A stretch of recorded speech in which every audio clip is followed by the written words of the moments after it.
call our meeting to order, forgive me. We are being brought to you live through Whitman Hanson Cable Access Channel. This is Thursday, March 15th, our regular meeting at 7 p.m. I would ask for everyone to stand for the Pledge of Allegiance. I pledge allegiance to the flag of the United States of America and to the republic for which it stands, one nation, under God, indivisible, with liberty and justice for all. All right. Thank you all for coming. We've had a tough month, I think, so far, at least a couple of weeks, with regard to the storms and rescheduling. A lot of us have been without power or without services, and I think we're tough enough that we fared through, and we're meeting here tonight, so we've got a lot to cover. First item on our agenda is the public announcements, and I will read them. So, open burning season began January 15th and will run until April 30th. Permits will be available at Fire Headquarters, 505 Liberty Street, daily from 9 to 5. The cost of a permit is $20 payable by check. The money order made out to the town of Hanson. No cash will be accepted. Nomination papers for the 19th town election are available at Hanson Town Clerk's office. Nomination papers for the May 19th town election are available at the Hanson Town Clerk's office. No one has taken out papers for the Cemetery Commission, which is 3 years, Housing Authority, 5 years, or Planning Board, 5 years. March 29th is the last day to take out papers. Nomination papers must be returned to the town clerk by 5 p.m. on April 3rd. For more information, contact the town clerk at 781-293-2772. All voters and residents who have not returned their 2018 census form are urged to do so by our town clerk. Any voter that has not returned their 2018 town census form will be placed on the inactive voter list for future elections. The Hanson Business Networking will be hosting a St. Patrick's Day fundraiser at Camp Kewanee on Saturday, March 17th from 6:30 to 9:30 p.m. 100% of the proceeds from this event will be donated to the Hanson Food Pantry. This event will be a St. Patrick's themed shindig complete with boiled dinner and all the condiments, coffee and dessert, live Irish music, DJ'd Irish music, an Irish step dancing performance, a silent auction, raffles, and a St. Patrick's Day photo booth. Tickets are $25 per person, and I'm not going to read the rest of it, right? If you would like to support this event but cannot attend, we're accepting donations for our raffle and silent auction. For information, please check out the Hanson Business Network's Facebook page. And that's it. I don't think I have what it is. You just simply enter Hanson Facebook page. Yeah, that's great. Thanks. St. Patrick's Day. Dollars for Scholars hosting 5th annual Bowling for Dollars for Scholars on Saturday, March 24th and Sunday, March 25th, from 12 noon to 4 p.m. at the Hanson Bowlodrome, adjacent to the Hanson AA at 171 Reed Street in Hanson. For every string bowled during the event, a donation will be made to benefit Whitman and Hanson Dollars for Scholars. The cost to bowl will be $5 per string with no charge for shoe rental. Door prizes and complimentary food will be available throughout the two-day event. All funds raised during the event will benefit the class of 2018 in the form of scholarships.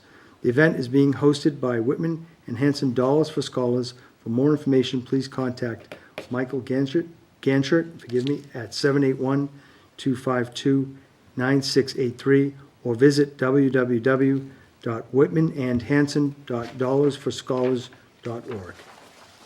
Volunteers are needed on the following committees: 200th Anniversary, Agricultural, Capital, Improvement, Community Preservation Commission, Disabilities, Economic Development Committee, Elder Affairs, Energy, Finance, McQuan Reuse Committee, Memorial Day Patriot Observance, Nathaniel Thomas Mill Committees, North River Commission, Recreation Commission, and School Repair Committee. Applications for appointment and info on the committee is available on our town website at www.hanson-ma.gov. Upcoming meetings. We have the Whitman-Hanson Regional School District, RAAC, Monday, March 19th, 6 p.m. Is that the contract one? Yeah. Right, Jim? Okay. We're almost, Go ahead. I was just going to say, we're almost through with it. Through with her? Yeah. Great. We have the Selectmen meeting on Tuesday, March 20th at 7 p.m., Tuesday, April 3rd, April 10th, and April 17th. Those are all the selectmen meetings here at the Board of Selectmen at 7 p.m. The Finance Commission will meet on Tuesday, March 20th at 7 p.m. The Regional School Commission will meet on Wednesday, committee will meet Wednesday, March 21st at 7 p.m. And finally, we have the Nathaniel Thomas Mill will meet on Thursday, April 12th at 7 p.m. And that concludes our announcements for today and upcoming Mr. Chairman, I'd meetings. like to recognize a couple. I want to just praise our departments. Yes. For the past couple of weeks. We had our emergency management meeting on Thursday before the first storm. And these guys just put together just a heck of a plan, just for the storm, for the wind and the rain. Starting with the fire chief, Chief Thompson, Deputy Fire Chief Rob O'Brien, and the whole fire department. Chief Mix, Lieutenant Casey, and the whole Hanson Police Department. And also Highway Surveyor Bob Brown, Dave Hanlon, and the Highway Department. And also, the Water Department. The Water Department has an acting new supervisor. He's probably been there a month or less, Jerry Davis. And I was out there, you guys, and just to see the departments work together. The Water Department working with the Highway Department, with the backhoe, the Police Department, their pickup truck going around and putting up roadblocks when wires were down, and it was just really tremendous just to see all those departments working together. So I just want to thank them. And also, I want to thank National Grid. Now, some of you that probably lost your power for 4 or 5 days are probably going, why would you want to thank National Grid? But you guys have to understand that National Grid and Eversource had major infrastructure problems to their lines. Mm-hmm. Their lines are in the woods where most of us don't see. And they needed to get those repaired before they could get the grid going, before they could recharge our lines. And I have to tell you, I met guys out there from Quebec. I met guys from North Carolina, Tennessee? Tennessee, I met them too. Pennsylvania, and National Grid just did a great job. And these guys were all here before the storm started. They were starting to deploy Wednesday and Thursday before the storm, If you guys can remember, if you're as old as I am, Hurricane Andrew, I lost my power for 2 weeks. All right, and we didn't have half the damage to the infrastructure that we did. So those guys really need to be commended. 16-hour mandatory work shifts, too, that they had to work. And Kenny, they couldn't go out, some of them in the bucket trucks because of No. the wind, right? Yeah. Right, It has to be yeah. a certain. So, and I saw some really bad stuff this past couple of weeks, bad stuff. So, to lose, I lost my power for 4 days. I'm truly grateful that's all that happened. So I just want to thank everybody involved. And if I missed anybody, thank you. That's all, Mr. Chairman. Great job. Thank you, Kenny. Thank you. And I think that those sentiments are by everybody on this board. Absolutely. Absolutely. Thank you And very not only much. that, they kept us really in the loop. I mean, they're in the thick of things, doing everything that they got to do, but they're also telling us about what's going on. I feel really fortunate to have that team working for this town. That's right. We had the server down and we were each text Yep. by, or messages by our chief, Chief Thompson, and after review with the highway and police. So we were kept up to speed, and appreciate for those folks staying off the roads to let those repair companies get in there and make the fixes needed. So thanks again. Thank you, Kenny. Well said. Tonight, we have item 1 under new business. Our Recreation Director, Mr. Joshua Wolf. Joshua, you here with us tonight? Hi. Would you mind just come on up, stand up for the people to see and say hello? People at home? This is the dog and pony. This is it? Part of Okay, it, yeah, brother. I know. Can you sing, Joshua? Josh, we had a previous meeting with Wage and Personnel, and we read your resume, and I was quite impressed, especially with your GPA. Josh's GPA in his master's for Recreation, Parks, Recreation, and Tourism was 3.967 in all the coursework with respect to the recreation, including sports, right? So you also have a 4-year degree from the University of Massachusetts Amherst. I do, That's yeah. terrific. Bachelor of Arts in Communication. You've got a number of experiences on here, and I thank you for joining, and welcome to the team. Welcome to the club in Hanson. All right. Does anybody have any questions? Or Mike, did you want to say something? No, other than the fact I'm looking forward to working with Josh. His start date is Monday. And we expect to hit the ground running. There's stuff that needs to get done that we've put on hold, waiting for somebody of Josh's caliber to join us. And he's going to have his work cut out for him for a while. And, we'll all be here to support anything he needs to get up and running. And we're looking forward to a very, very long relationship. That's terrific. And I Great, want to thank the Hanson Recreation Board for putting this and pulling this together and driving it. I know it's a board that's been made up of new members, and I can't thank them enough, especially Emery. Thank you very much for heading that up too, big time, okay? So Joshua, do you have any questions for us? No, I'm just glad I could be here, and thank you guys for, making this process so smooth. And I'm also really excited to get started, and you guys have a lot of really cool features that, I look forward to, doing programming for many years to come. Yeah. That's terrific. Thank you very much. And I know one of the items that we're going to strive for, right, is the automated process, right, Mike, eventually?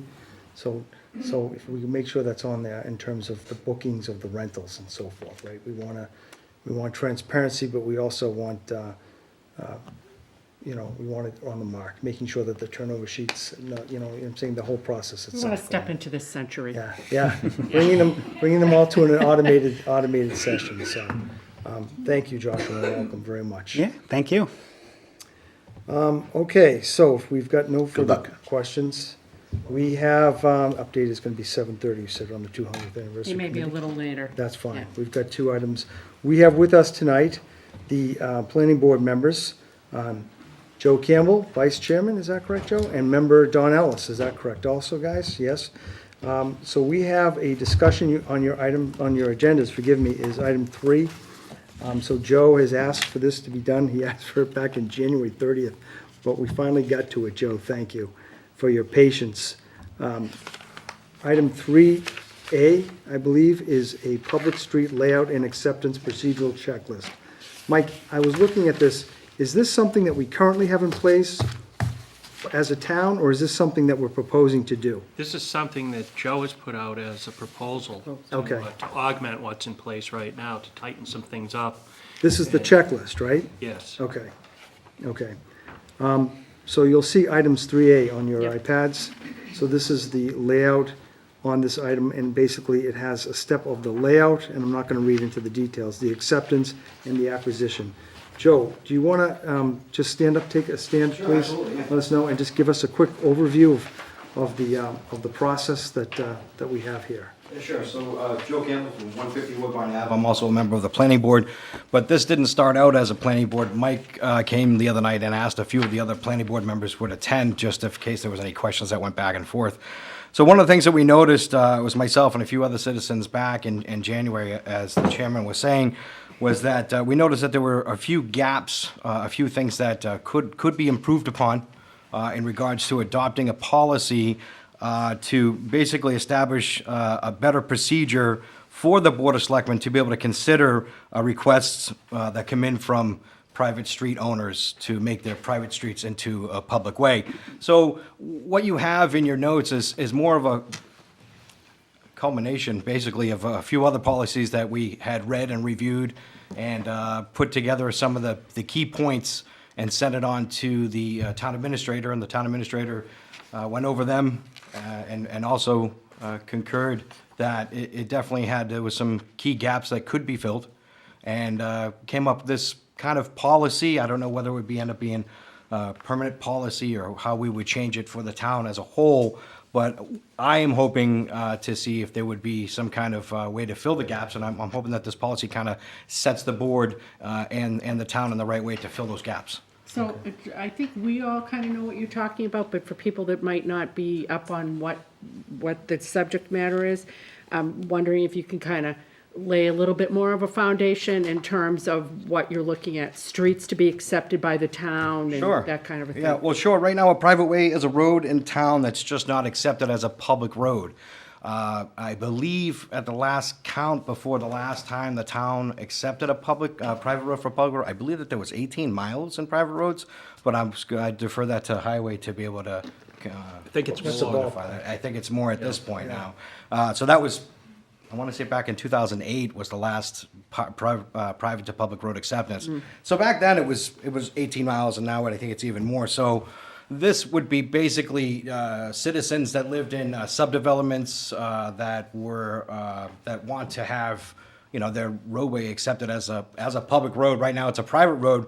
So right now it would be at the cost to the town, you know, the municipality, to have highway do any kind of light repair work down there that was authorized, and the spending would be governed obviously by you know, state statute of what could be repaired, what could not be repaired, what could be plowed possibly every year. The Board of Selectmen vote on the private roads, private streets list, which could assess fees and things like that. So this would be a policy put in place for those citizens that live down in that area, and the policy is basically a majority of the road, majority of the lot holders, to kind of come together and come to the town, come to the assessor's office for betterments or whatever they would need to get the funding to be able to have the road brought up to standard if it wasn't at standard after review, or put in place to go before town meeting for acceptance.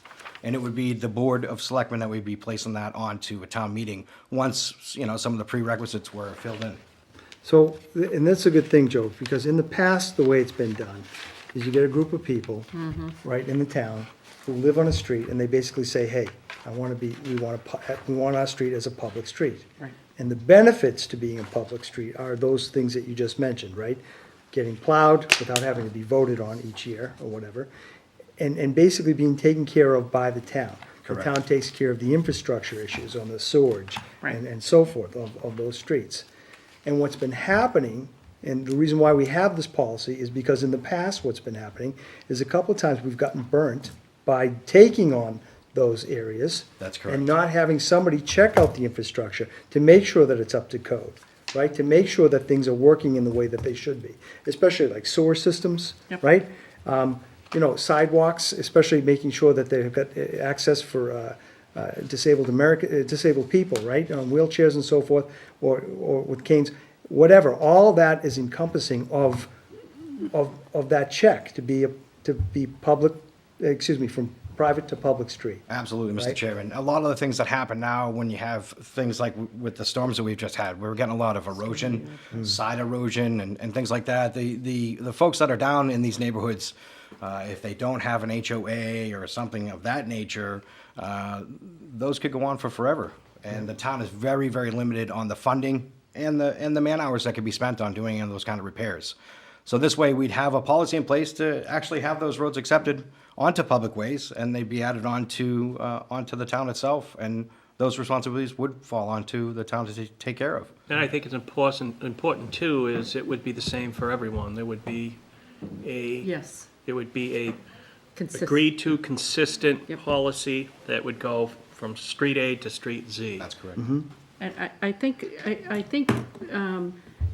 you know, you alluded to it, Jim, this depoliticizes the acceptance of a private street. It isn't willy-nilly, do I like them, do they have political sway on the Board of Selectmen, you know, are they more vocal than another group? It's consistently, what's in the best interest of the town is making sure that these issues have been addressed. Yep. And so that the town isn't taking on an extraordinary financial burden unwittingly. Right. And that's really where I see our role, which is to protect the best interests of the town and making sure that we're not taking on a burden. Right, and a consistent approach, Yeah. absolutely. What's you got, Donnie? No, I was just curious on, what about these developments and streets that have got associations in them? That they're plowing them themselves, and the town doesn't do any plowing with them. They wouldn't be impacted, right? They would not be They would impacted. not. It would be those neighborhoods. They're gonna stay associations That's right. They in would the stay as an town? HOA or an association. 'Cause the only time they ask for any help is if they get something that's, they need sand in for school buses, because school buses go down these developments. Correct. And some of the associations don't have facilities to sand these roads. So it's a safety factor to do the roads, you know what I mean? Sure, But absolutely. then they get back charged for the sanding. This isn't saying we're gonna accept all the private roads, it's just setting I the know. rules for accepting it if we do. Don Ellis. I'd just like to add stuff to it. The problem comes in when a developer comes into town and he proposes a plan, gets accepted, and the street gets built. It's an issue. He's obligated. You need town council for it, because it's a fee for the road. Now, usually the developer holds the fee for the road, and it doesn't go to the residents of the street. So when he finishes the subdivision, there's usually a packet at the end of the planning board rules and regs where he asks for, I say he, but they ask for acceptance. And then they fills out the request, and that's what's been done in the past, the request. Okay. Some of these guys, they just don't care. And they, All right, yeah. and this is the one we've got a batch of bad characters that Just just walk gone to away just from it, leave, you yeah, know?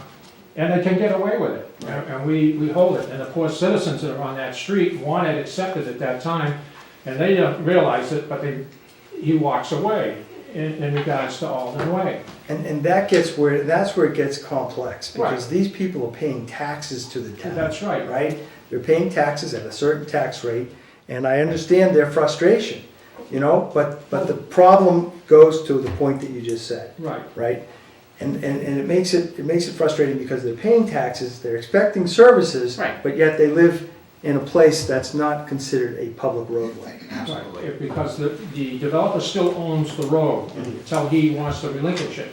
Some towns will take it by eminent domain when they're done. Right. You know, when he's finished with the road, the planning board says everything's been done, then they'll go to town meeting or go before the selectmen to go before a town meeting. Right. And a lot of them don't realize it's not accepted because you're plowing them and you're sanding them. Right. And to go back after them for betterment charges is, you know, it's a tough nut to swallow for these people because they're paying taxes on one hand and they expect to get the services like everybody else in the town.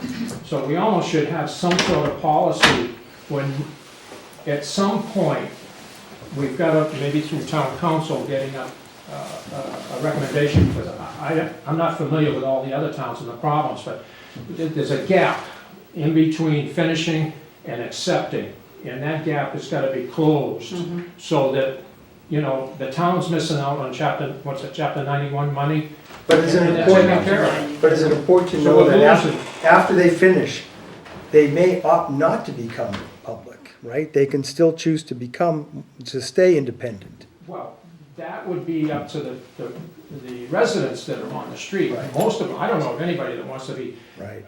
you know, Paying for all that stuff. right, private, except for condominium projects, Yeah. which are private, and they know that, and they know they have to.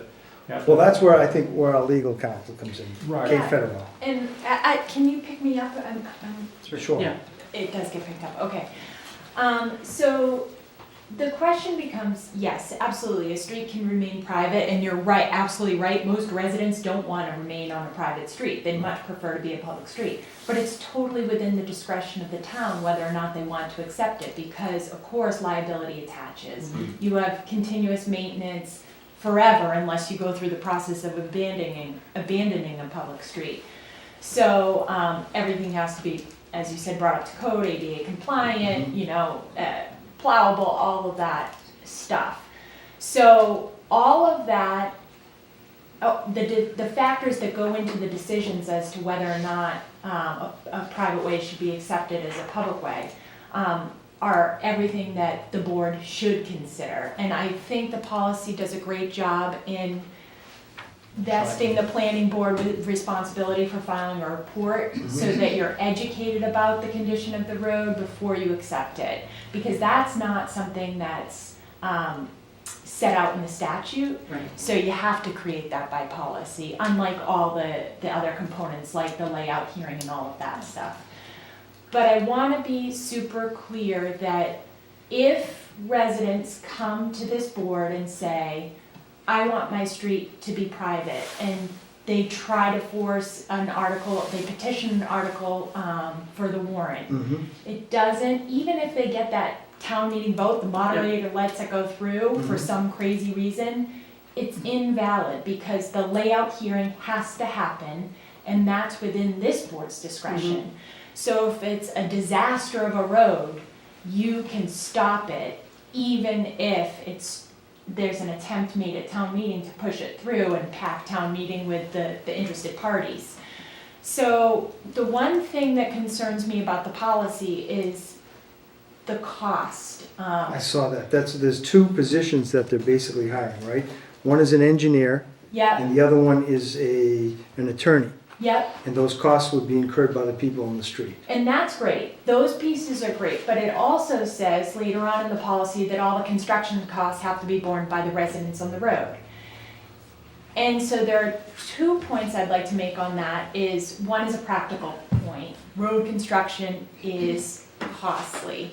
And I don't know the general layout of the town, but I imagine most streets are probably, not long swaths where you would be able to apportion the money in such a way that it would be affordable. So for the residents to be able to afford that on the front end is probably very unlikely. Okay. Now, the second part is it seems to confound the issues, because on one hand it says the residents are required to pay all the costs, but then it goes on to say the town can assess a betterment. Well, if the town is assessing a betterment, the town is undertaking the construction, and you have to go through the procurement process and prevailing wage and all of those pieces. So the language needs to change on it. Because I Yeah, think the maximum amount $15,000, or am I mistaken? I think that's correct. I thought it was $15,000 was the maximum, not to exceed over. That was per property owner. Right. Per property. Per and then the property. town absorbs the rest. Is that the idea? I think that the major intent of the policy is to have both sides, where the town and the people can come together, to work together, to come to kind of the middle ground. The town gains a standard road, Yep. built to today's standard with perhaps some of the good quality amenities that we'd like to see, sidewalks and better street light, things like that. But at the same time, the town doesn't take on the full costs. Right. For lack of a better term of using the term sandbag, but it's when a developer was to try to sandbag a street onto the town, onto the people that live in the development, and then later on down the road you have a turnover of people after 15, 20 years, and all of a sudden the neighborhood gets together and says, oh, there should be a public street. Then that shouldn't accrue a total cost to all of the town itself. There should be kind of a leeway. And I think a little bit of that developed out of some of the betterment assessments that we've had recently with some water attachments and things like that, where the people in the streets assessed a I betterment guess for I'm the just curious taxes. if we can't really conceive of all of the potential projects that this could apply to, therefore we can't conceive of what the universe is for the costs. I'm a little concerned with setting a cap of 15,000. Excuse me, because- Laura, I think that might have been a mistake, Joe and Laura, and I apologize. I don't. It's too I- cheap. I think, no, I don't, I don't- saw the 15. I think the 15 was 15 years, forgive me. It was a Oh, okay. 15 year, the duration of any betterment Right. assessment not to exceed 15 years. That makes Or other sense. period allowed by law, and so Okay. forth. So I don't know if there's a cap I hear what you're amount. saying, but, and so in my mind, there's like two issues, right? One is on a go-forward basis for any new developments. How do we address what Mr. Ellis has just articulated, which is that these guys are hightailing it out, leaving the homeowners? We've already got a group that is in that bucket.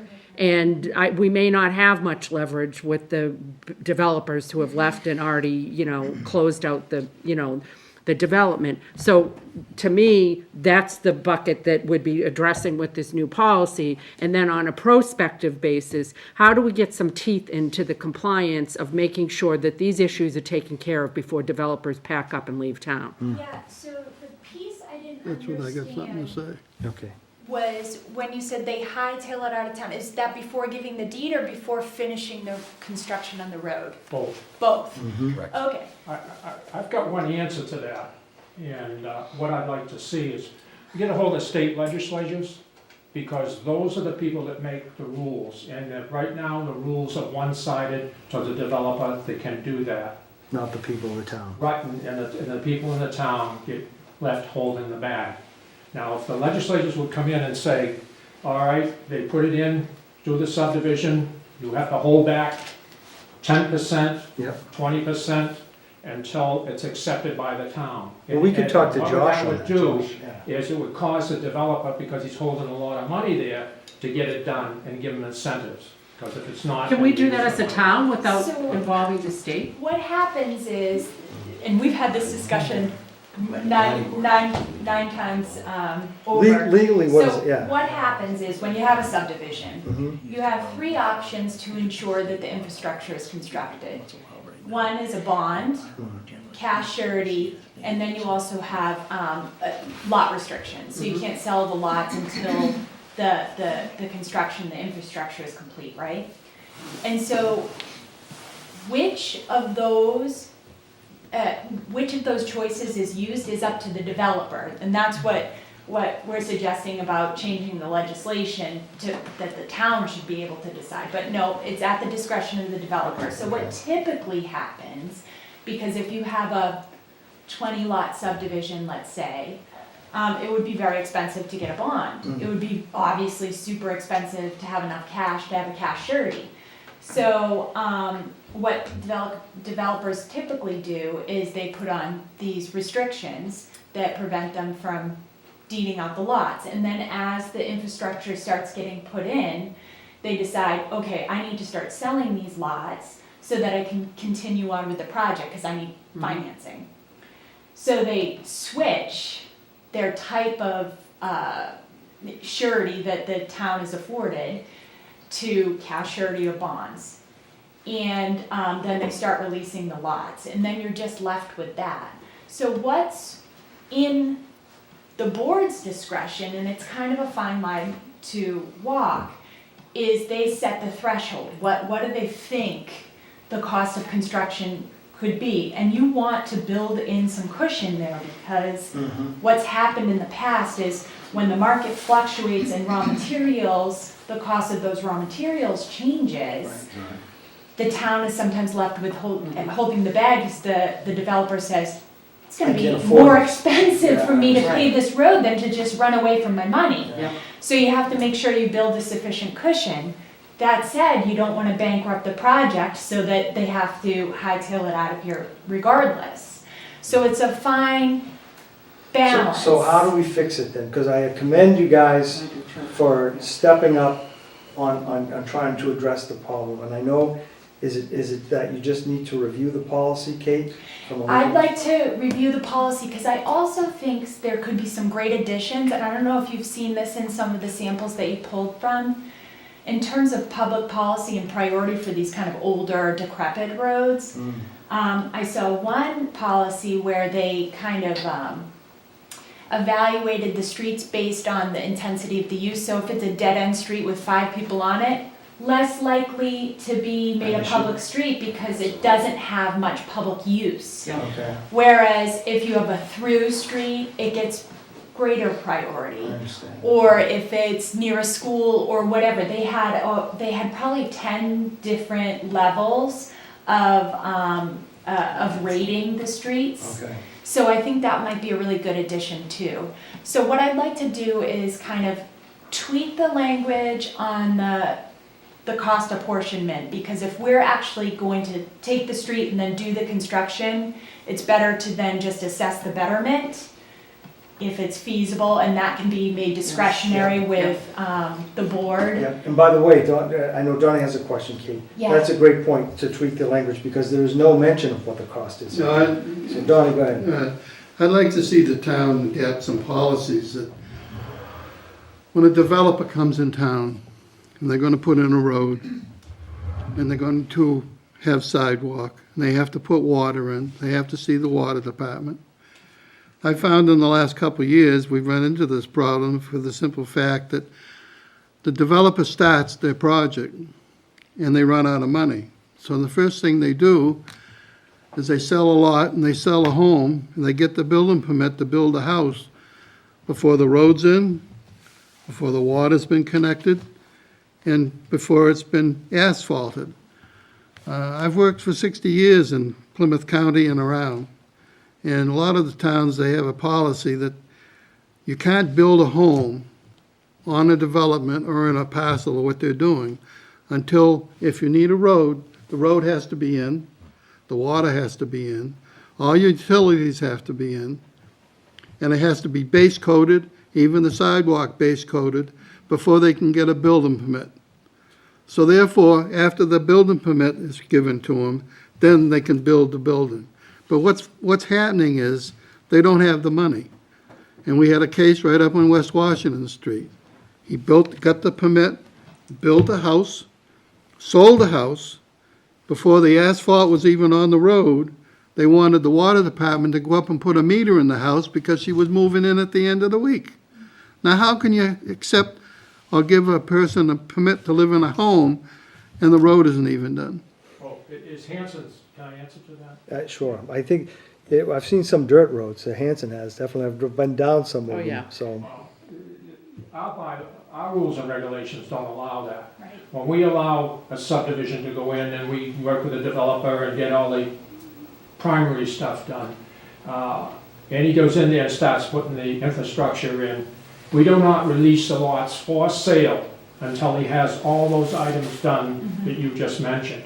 We have that in our policy. But is that just There for was a subdivision? case right up though? here It's a on West subdivision. Washington Yeah. Street, Don. Form A lots Yeah, are totally different. They're not in our jurisdiction. right. Only to approve a Form A lot. After that, it's a zoning. What's a Form A lot? A Form A lot is an individual lot that's on a street, So not has private street property. I frontage. just want for the people. Okay, it's a separate lot that's by It's on the itself. main street already. Already, that's a Form A.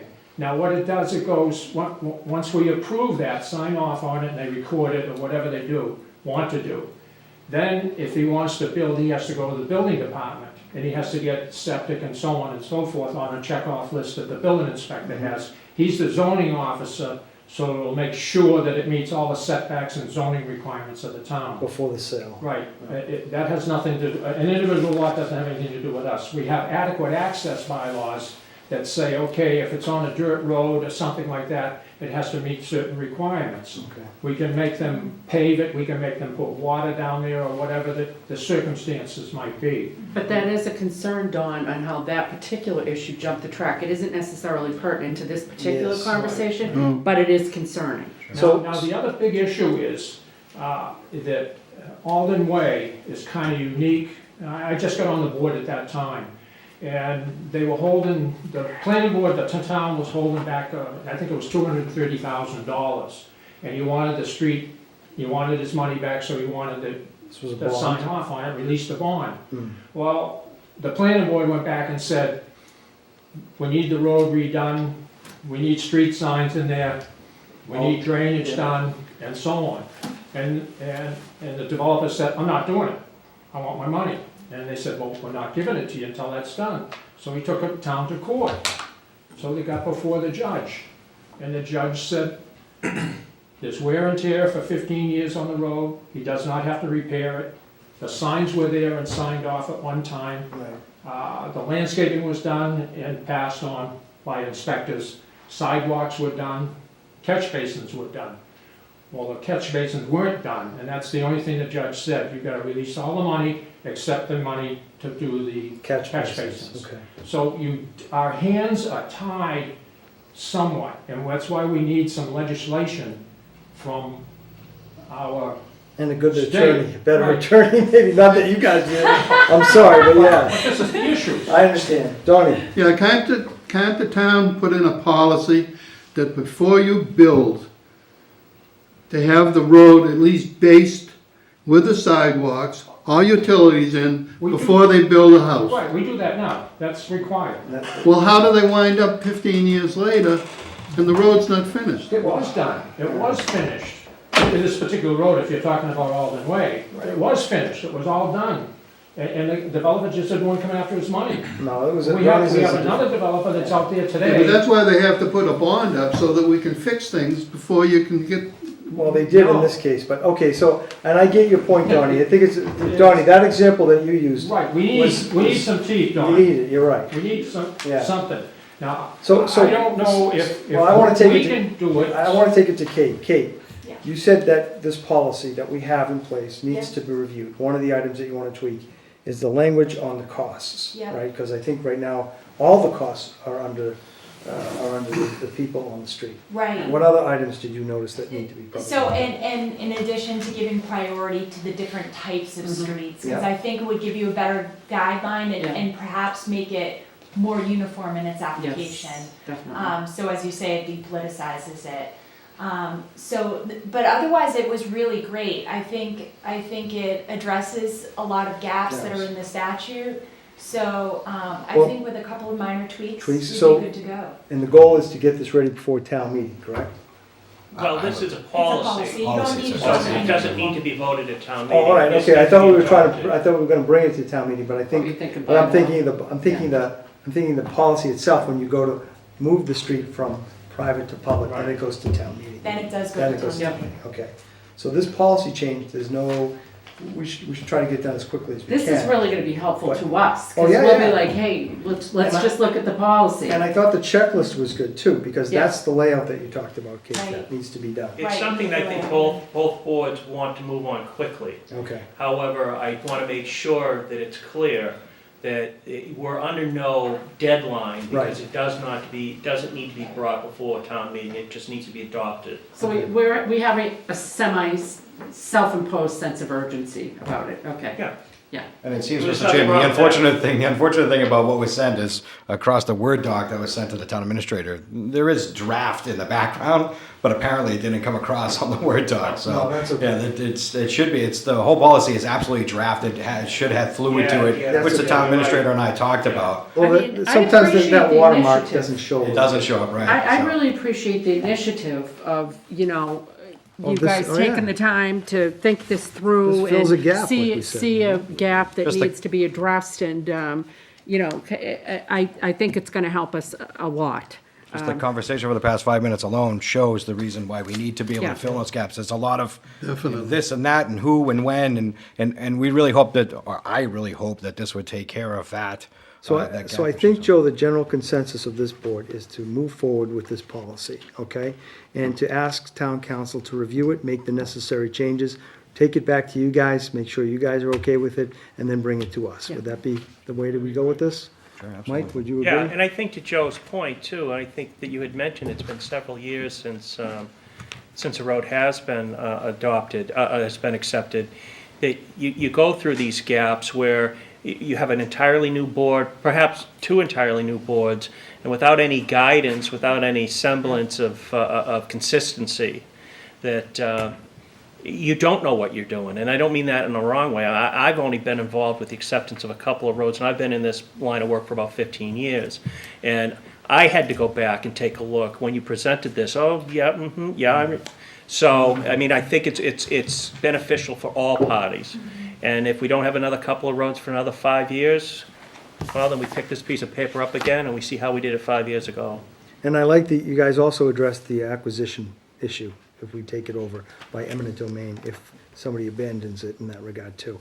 Kate, I also like your points, especially with regarding cost. We want to Yes. make sure that we're fair to the people of Hanson and to the people on the streets who are already paying taxes. Isn't that Right. what it comes down to? Yes, Because absolutely, and a The consistent. road betterments, they're, okay, it's allowable, but it's not super common, to be Right. frank. Sewer betterment's common all the time, right? Okay. Because you're doing a wide swath, you've got a big, public works undertaking that, it's a wide swath of land, so it captures a lot of people, so you can spread the cost. But road acceptances and road infrastructure typically isn't done by a betterment, because it's so expensive, as Don pointed out, and it can't really be absorbed by the 20 people who live on the street. Right. So typically it's taken care of through That should be property done taxes. by the developer initially.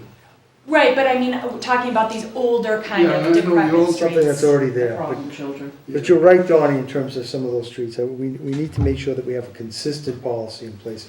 I think this addresses itself. Yeah, I think we got a plan for it. Just one other thing, I think probably 80 or 90% of the residents that live on these streets don't realize it's You're not right. accepted. That's right. And that becomes a big issue. Big issue, yeah. And when all of a sudden you say, well, we're coming down to fix it, and this is what it's gonna cost you. Yeah. and- They get frustrated, and I don't blame them. They're paying taxes, they're expecting to get the services. They don't know what's going No, on. they have no clue. The details, You yeah. know, not that they should, they. Well, particularly if they're not the first homeowner in the development, Oh, and yeah. it's turned over, it's like, Yeah, that's right, turn Yeah. over, And yeah. at the same time, the municipal funds are being spent to plow and maintain the roads, Yeah. not knowing that it's a private street. So it's just good both ways to be able to fill these gaps. And one of the best things I liked about it is that it sparked off a catalyst to get more cohesiveness between all the boards. And I Yep. love that. So Yes. thank you for your time. Well, thank you. Thank you, guys, thank you. So we'll look forward to hearing back on this policy, okay? Next on our agenda is the discussion regarding the town planner position. Mike, did you want to just give us a quick? Yeah, and I overview? wanted to make sure that the members of the board, the planning board were here. It just got a really quick update. I had conversations individually with each of the members and then went to the planning board meeting Monday night. The planning board has an interest, and I think it's a well-founded interest, in having somebody full-time. They've got a lot of projects coming down the pike right now that they haven't seen in the last few years or so. So I think in the short term, there's probably work there to warrant a full-time person. However, the conversation we had was, this stuff happens in cycles, and we could, after these subdivisions go through and whatever other work is out there goes through, go through a nadir where, we've got somebody who's not really got a lot of work on their hands. And then, we don't look all that good in terms of our planning, in terms of our management, bringing somebody in without some assurance that this individual is going to be gainfully, engaged. So the conversations that we had, and I actually had some conversations with some people in the state when I was just trying to figure out what the right approach was in this, is that we create more of a community development position. And we may have to go and have some conversations with this board as the Wage and Personnel Board. We may have to tweak some job descriptions and perhaps even a job title. But basically what we're thinking about is that this particular person, while their priority would be the town planning position, that as time allowed, and actually, if something came up that was rather urgent, we would probably want to see them do it as well. But when these downtimes come, when these gaps between projects come about, that this person can also take upon the responsibilities of economic development and grant writing. Now, this is stuff that I think this board is very interested in. I think it's something that the planning board is very interested in. Obviously, it's to the betterment of the town and the taxpayers if we can move forward. And we've been talking about, since I've been here, and probably before I was here, about economic development, particularly in some areas in town that are really ripe for it. Whereas it's something that I have a lot of interest in and I do have some experience in. I don't have a lot of time to do that, just by nature of my position. In addition, I used to write grants, and I used to enjoy writing grants, but again, grants are very time-consuming. You also have to pay a lot of attention to when they show up, because sometimes it's a very fleeting window, and you'll get a grant announcement and it's due 2 weeks later, which, don't even get me on that subject. But if we had somebody who could have that as one of their priorities, to keep tabs on that, just hitting one grant a year more than pays for the position. Sure. Probably would pay for the position for like 5 years. So the point being that I think to make it palatable, not only to the two boards, to the administration, but also when we go to town meeting and we put something like this in the budget, we can explain to the townspeople that rationale, that not only is it for planning purposes, but these other purposes, it's value added, and I just think it would carry the day it'd be much more likely to carry the day if we had a position like that. Mike, one of the most important things I saw of this position is that they also were including the zoning board of appeals. That is a huge deal, because I think we need to have better coordination with, not that both boards work well together, I get it, okay? But what I liked in here was the responsibilities you listed here is professional consultation, direction, and administrative oversight to the planning, zoning boards, and other boards and ad hoc committees. Yes. So we need to be able to make sure that they work in compliance with each other, to make sure that we don't wind up having streets and infrastructures that aren't set to the way they are. Because, and I keep getting this confused, guys, but there are some things that the planning board does, and then there's some things that they don't, that zoning does. Is that right? In two different, but yet you still got people living in these homes and locations, right? So we need to make sure that we're all on the same page, especially with those two boards. So I like the fact that you included that in this position, Mike. I think that's going to be huge, and I think that's going to take up a lot of some of the gap that you're talking as well. And I also liked that honestly, I think you hit it out of the ballpark on this. I like the fact you've got Old Colony Planning Council in the mix, you've got CPC in the mix. And I like the idea of there being a hub to work with. I think all of our land use boards are absolutely well-intentioned and super professional and knowledgeable in what they do. They get in their swim lane sometimes, and I'd like the idea of having somebody who can kind of say, hey, I'm hearing from so-and-so that such and such is going on. What are you guys doing on such and such? And can kind of bring some of that together. Also, frankly, I think Hanson has missed out on its share of grants over the years, and, you know, it's frustrating to see the towns around us get grants. But as you said, you know, the job that you do is all consuming, and there really isn't a lot of time to do that, and you've got to turn it around on a dime. So I think it's a fantastic suggestion. Sure. You're right, though, Yeah. and I like, you've got open space plan included in this too. Yep. Which is, works with conservation, the Conservation Commission, right? So, you reviewed with Todd, our accountant, can we afford a full-time Yeah, person? well, the way we left it with the planning board is, I gave them what you're looking at right now in terms of a draft, job description, and they're gonna get back to me. They may have no comments, they may like it the way that it is. Yeah, well, you heard what Laura said. But anyway,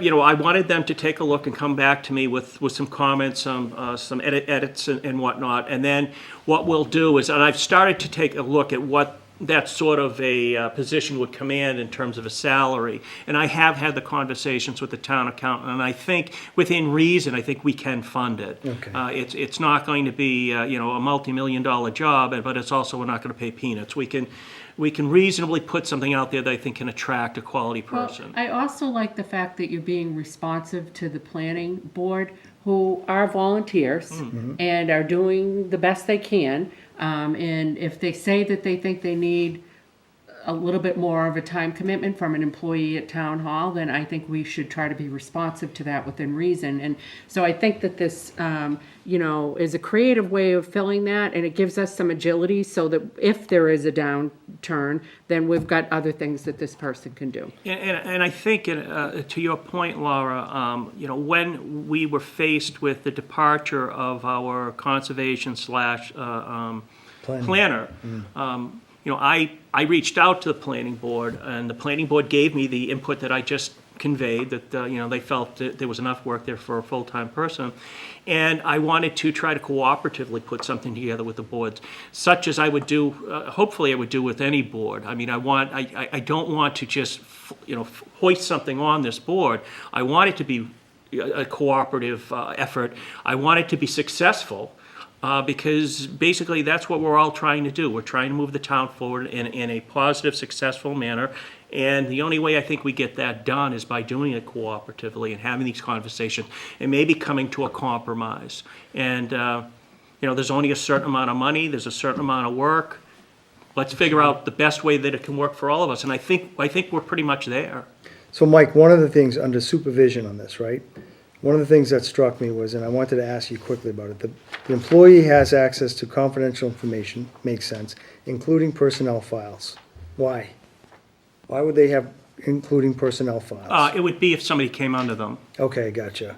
And, you know, That's as we have it right now, we do have an administrative assistant that is currently shared between the Conservation Commission and the Planning Board, and that may be something we look at changing too going forward. And that's But, to you know, avoid it's- conflicts of interest and that type of thing, Yes. is right? But Okay. could you, to Jim's point, is there a way to narrow that in the job description, just so it's a little clearer? So it's specific to those Yeah. that, Because yeah. it does kind of sound like they're getting the case to the Yeah. kingdom. I don't in want this that, one. yeah. No, we do Yeah. not want that. And then just make sure that, I think Yeah. the part of the follow-up was, well, there's a sentence out here that says errors could result in delay, loss of service, monetary loss, damage to town property, town liability, and other legal repercussions.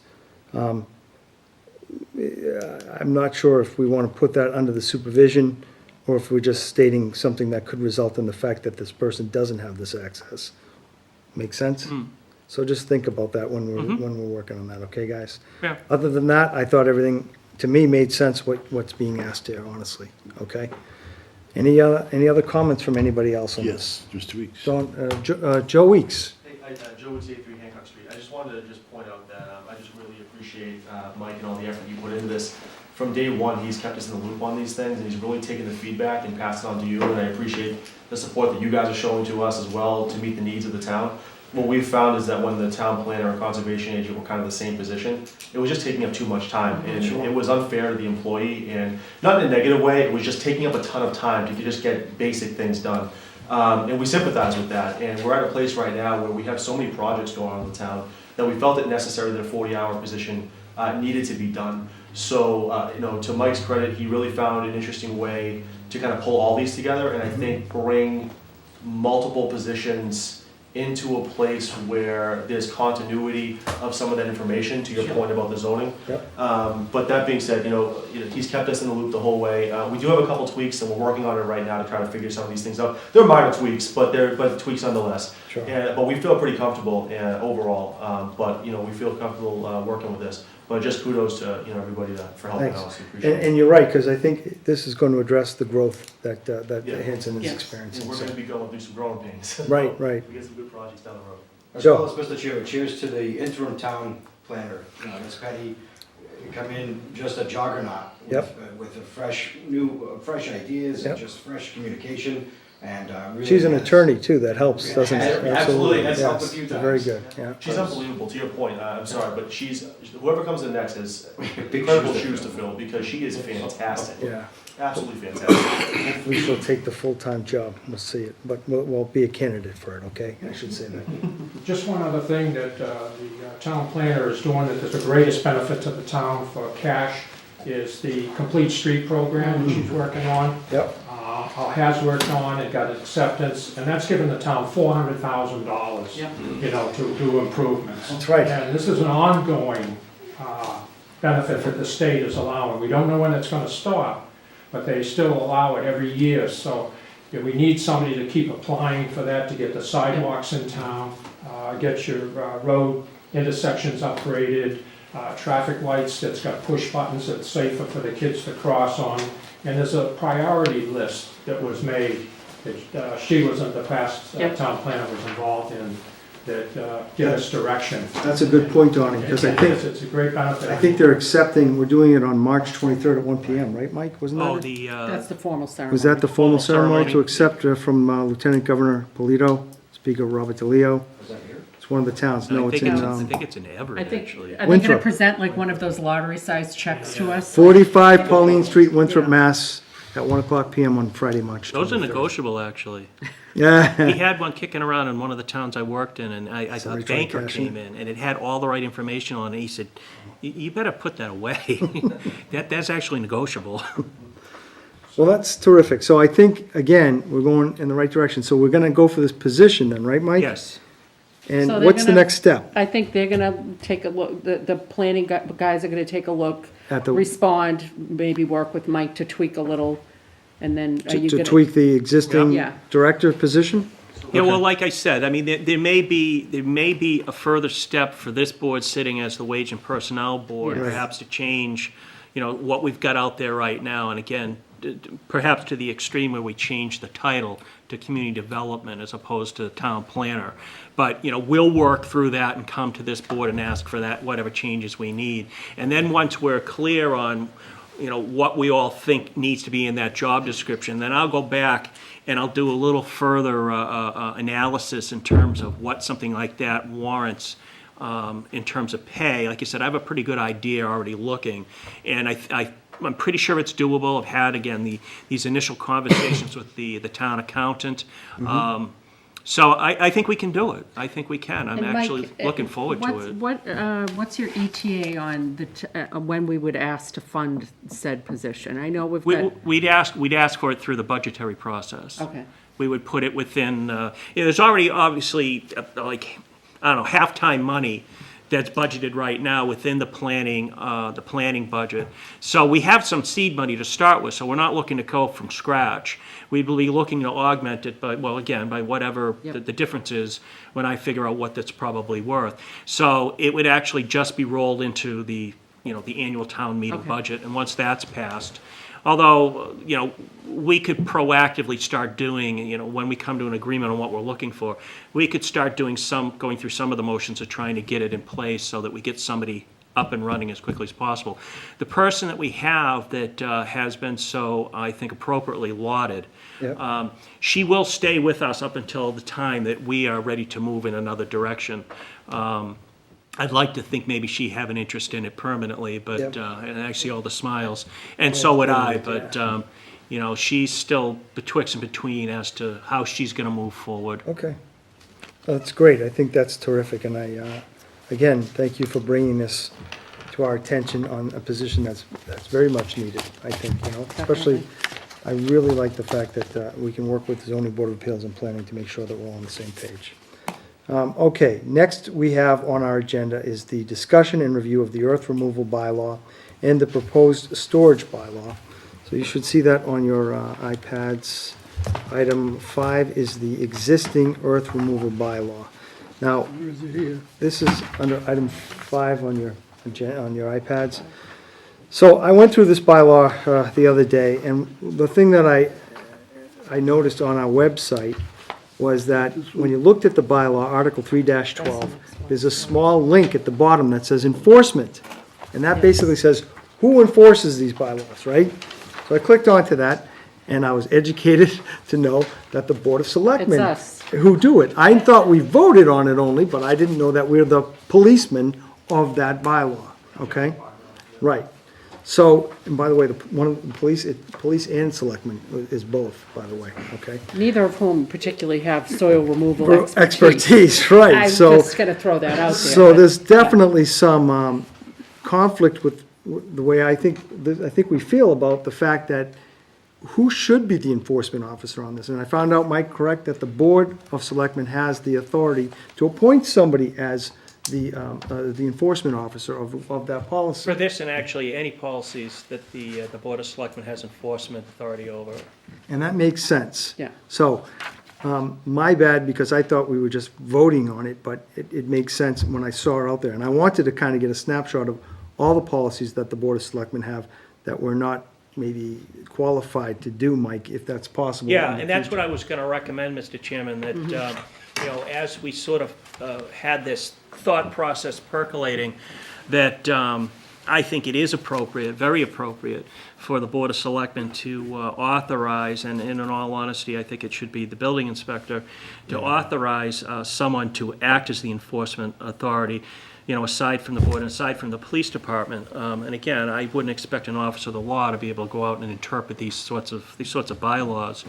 But what I would suggest is that at a future meeting, I come before the board with exactly what you're saying, an omnibus sort of recommendation that not only do we need to confer the enforcement authority on this particular bylaw to someone, but also bylaw B and C and D and 3. I just don't know what those are yet. Because I wouldn't want to go back, I mean, we could, but I think it makes more sense to do it all together as opposed to piecemeal. I come to you one week and say, oh, I just found this one too, why don't we vote that? It just doesn't look efficient.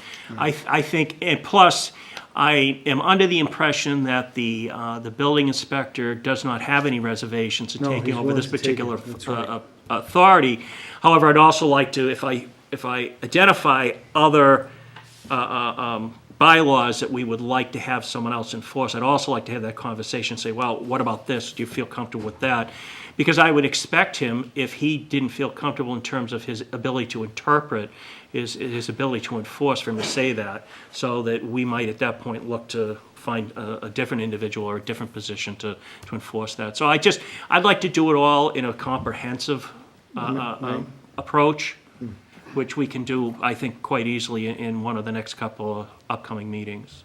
Okay, because you're right, because in here they talk about things, let me give you folks an example. They talk about no slope shall be left with a grade steeper than 2 to 1. Okay, now, no offense, but. I mean, I mean, retained I have no idea what minimum the. depth of 4 inches, I mean, it just goes on and Yeah, on, it's I mean, like, some of the stuff, obviously, they can only be within so many feet of a person's Yeah. property, you know what I'm saying? Those things make sense, but these things are best enforced by a qualified, knowledgeable person. but I'm wondering, Kate, I think we had a recent conversation regarding when an earth removal permit is granted. Yep. Can you briefly, and I know we're gonna go into the weeds on this later at another meeting on all the other ones, but for the purposes of this particular article, my understanding is that at the time that the selectmen would vote to grant the earth removal permit, that a letter would be sent to the landowner that would say, you've been granted this permit, it's subject to these conditions. Right.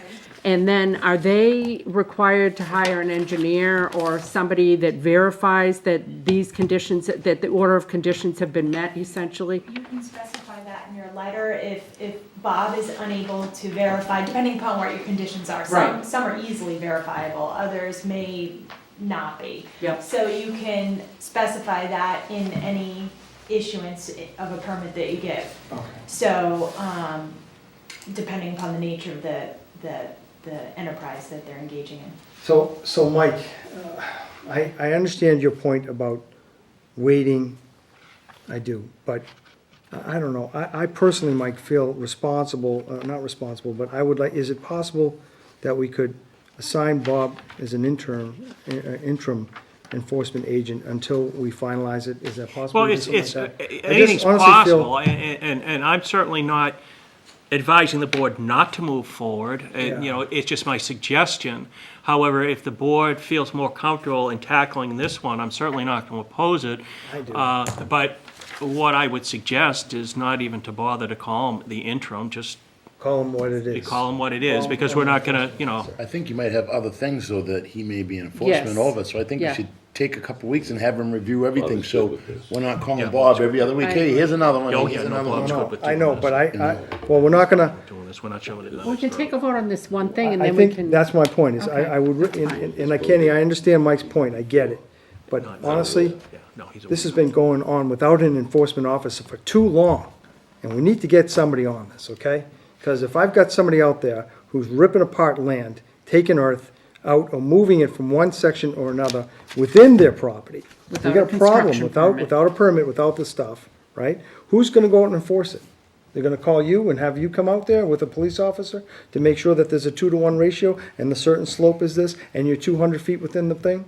Well, in all honesty, you I know, don't the know of anybody board, breaking the rules, so I can't answer that question. Right, but that's my point, is we need to have, I think we need to have some sort of enforcement officer right now. And we already know Bob Curran is willing to take it. and the way that it's set up right now, Mr. Chairman, is there is a process through which the board has that authority. Basically, what we had done in, I think, the most recent situation that this board was presented with, is we turned to the building inspector and had him go and take a look, as well as the health agent. Health agent Matthew, yep. Acting, you know, in a conservation more type of manner as well. So, as it stands right now, if there was something that we were concerned with, that this board was concerned with, I would turn it over, as I did, Right. to those department heads, and they would come back with a recommendation, and then this board would act. So there is authority. Yeah. There is a process in Yeah. place. Like right So- now, as a board, we would go to you with our concerns, and then you're gonna leverage whoever we've got internally, Yep. even though it's not formalized, which is, I think, what you're looking for more Didn't they say it was comfort. possibly a health issue, and that's why we put Matt on it? That was at the That time, was, yes. that was the. But here's yeah. the deal, if I'm living next to somebody who's doing something illegal like this, okay? I'm gonna be angry because I gotta either call you, Mike, or an enforcement officer from the Board of Selectmen who's not gonna be there, because you got a job. You got, maybe Donnie might be, because he's home, I don't know, but everybody else here, we've got a Donnie's at job. meetings more than we So are. no offense, but I'm gonna be pissed off because I can't get an enforcement officer out there at a scheduled time to look at what the problem is. And I would be, if I'm a citizen of the town. But right now, it'd be the Board of Health is who they would go to. But he's not, he might be but it's gotta be a Board of Health issue. We've Yeah. proven in this case it wasn't. When we went, it wasn't a Board of Health issue. It has to be, wasn't a the wind and conservation sin, issue, and the dirt and all that stuff has to be constantly blowing and hitting somebody's house in order for it to be a Board of, a health issue. Bonafide health issue, Right? If yeah. it's not, and it's nice and calm, or there's snow on it like it is now, it's not a problem. Right. But if there's somebody digging within 100 feet from my property, I'm not gonna be happy about it if I can't call somebody to deal with it right away. So my point is we kinda know we want Bob to do this, and I understand what Mike is saying, but I wanna give Bob the authority, I wanna give him the authority to go in and say, this has to be done by this time, and if not, then you will be penalized. And the penalties are clear in here. Oh, yeah. Right? The first offense, these Yeah. offenses, these money amounts are nothing. $50 for the first day, second offense is $100. Well, they add up, it's per Third, day. yeah, and then Yeah. third is $200. We ought to relook at that. But Yeah. anyways, okay. So that's where I'm coming from. But we're a board of 5. That's my position. If you guys feel differently, Like I said, I'm And that's fine fine. either way. I'm not going to say you're doing the right thing or the wrong thing. I mean, I was just gonna okay throw to it- push it off, but if you feel a sense of urgency, I then I do. would support you in feeling that. I personally have had people call me about things and been frustrated that they don't Right. really know who the hell they can look to. Yep. And so I'm fine with that. If you want to move on this one, and then we'll corral the rest of them for another That's meeting. fine as well. Donnie, how do you I feel? don't know, I'm sitting here listening, and I think the town of Hanson is fortunate in the sense that town of Hanson owns the land, and we do have a pit in Hanson. I hate to say it. And it's beautiful material. And I know Bob Brown uses the material, and I know the water department uses the material.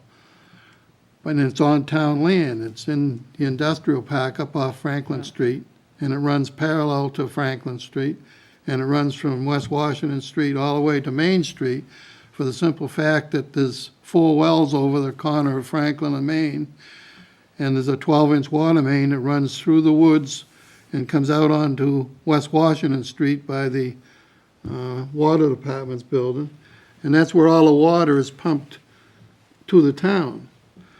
Now, would the town land be incorporated with No, this? it It's specifically separate. says that the town, public land, so our land, is exempt from the soil removal permit. Okay, but I think it still should be operated and work the same situation that a private concern might have to do. I So- think the trees ought to be properly If cut. you had a private citizen living on the public land like that, Donnie, I would want to be, I would want, have rights that say, hey, look, I know you're the town and you own that property, but, you know, you can't dig within a certain percentage of my Right, lot, right. my time, my boundary. Yeah. And, Well- and honestly, I think this has gone on kind of long, right? We all know that. I Yes. feel strongly about this, but I'm willing to, I can't, as chairman, I can only ask for a motion and have it voted on. And I would not be offended by anybody's feeling or vote. If it was different from my opinion, honestly, I would not. That's fine. I'll make a motion that we move to appoint Bob Curran and so that it's evergreen. I'll second The it. building inspector to be the enforcement officer for the Let's get the show purposes on the of the road. soil removal permit. Great. Right? Motion has been made and seconded. Mike, you got all that, I hope, right? Good, because I can't say it again. Well, Don, it was she's got seconded it by too, Don recorded, Howard. so- Yes. Thank you both, and thank you all for listening Want to to take a me. motion there, a vote there? I'm Yeah. going to take a vote, further discussion. Any other comments to it, Joe? Yes, Mr. Chairman, Joe Campbell, Woodbine Ave. Is there any possibility you could do a permanent person and an alternate law? Because it sounds like the enforcement is kind of all encompassing between potential construction violations and then also potential Board of Health violations. So having an alternate, and maybe you could appoint both a conservation agent and. Have them work together. And absolutely, you know, sometimes people take vacations as well, so it's nice to be able to have that overlap. Might be an idea if you could. Can we do alternate, Mike, with? Well, to all due respect, and I do think that makes sense, I would want to Does. confer with whoever we were appointing as the alternate to make sure they felt that they could do it. I wouldn't want to For now, appoint. let's just go with Bob, and then we'll work on what I you're think saying. it's a great idea, but I'd also submit to you that in this particular instance, it had health overtures. It did. But in general, I don't think we've found that to be the case. This was kind of an extraordinary, it was like spewing all over the neighborhood and everything. I don't know that we've had something similar. I would have been more inclined at some future date to think more like conservation agent kind of in combination with building, but that's just my 2 cents worth. But again, I don't disagree, but perhaps that's something I can bring back when I recommend the additional, Change. the potential additional authorities that the board would wish to convey. Yeah. Yeah. Again, I want to talk to the building inspector, when I find these other things, to make sure he's comfortable, and I would also want to talk to whoever we decided could be the alternate to make sure that individual is comfortable. We wouldn't want to appoint somebody who doesn't, a member of the Board of Selectmen or a police officer, which is what we have right now. And so. the good news, Mike, is I did speak to Bob Curran, and he's Yeah. willing to take this on. Yep. That's what I think we need to vote on, is just Bob. Yeah, Yep. that's what Yeah. the motion Go is, yeah. I think, just a point of interest, that you probably should do it now because the issue seems to be with the wind. And if you put it off, March is one of the windiest months we have, and we want to try to be there when this. Except for May when problem elections are is held, but yeah. you know. But I do agree with you. We had some severe windstorms over the last year, for crying out loud. We got to get on this. And that moves us into the next item. So right now, let's put it to vote. All those in favor of the motion to appoint Bob Curran as the enforcement officer for our bylaw Article -312 earth removal, say aye. Aye. Aye. All those against, say nay. Nay. 4-1, Mike. Thank you. Let's move on to the next item, which is relevant and related to this, okay? We have a petition from a citizen on bulk storage bylaw. And item 5A on your agenda items, you'll see that we have a proposal by these folks that, Mike, I think you've worked out with them. Well, right? it was actually a draft bylaw that was composed by Kate's firm, I think Jay wrote it. And we gave that back to not only this individual, but I believe the residents who had some concerns as well. And there were a couple of items that were posed back to us in terms of questions, which I've answered a few of them. I think that what's before the board right now is this particular individual was interested in putting a petition article on the annual town warrant. What we're asking is if the Board of Selectmen has an interest in actually being the sponsors of this, which would obviate the need for a petitioned article. And the feeling that I've gotten from the board, the general sense, is the board would be in favor of putting something like this in place, as long as it was reasonable and didn't unduly burden the average person, of somebody who has, 10 cubic yards of mulch that In they're their going to driveway. spread, and it's going to sit there for a little bit, those sorts of things. So I think that what we've tried to do, and there was a suggestion from the individual and the people who are in favor of this, of a particular limit. I think it was 500. I think it was 500 cubic yards. Well, yeah. And, to specific uses, specifically businesses, which would also include agricultural businesses. So business would be all encompassing. Mike, that makes sense to me. The only item I had a question on was item 2 on the definition. Bulk storage shall be defined as the outdoor storage of materials in excess of how many cubic yards? I think that's something that we need to fill in. Well, I think we had just said that It just the said recommendation was 500. 500 cubic yards? Yeah, and So give me, so, No, I'm not. I don't I'm either. spatially challenged. yeah, so Can you give me how help us many. out? I don't have a Donnie, good I mean, sense of that. Jim No, may or Well, I was Donnie just gonna may. say, with mulch, if you store more than 300 cubic yards, you need a permit from the fire department, because the mulch can catch on fire. That'll catch on fire. yeah. Really? Yeah. That's Wow. good to Oh, know. So yeah. are we making people apply for 2 licenses, where who's overseeing Well, what? then maybe we can exclude, maybe we can have this tweaked to be more definitive. Well, I think what's before the board right now 500 cubic yards?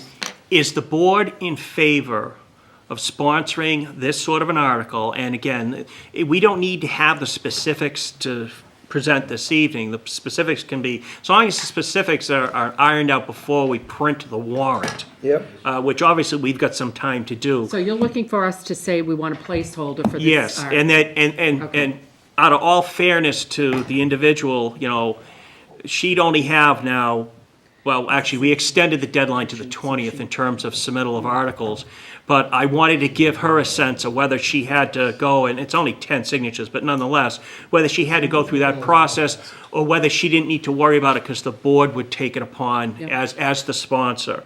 So, again, we can work on the language. It's just, I want to give this particular individual and the people she represents the assurance that, you know, they're not going to miss the boat on this because we'll take care of it. Okay.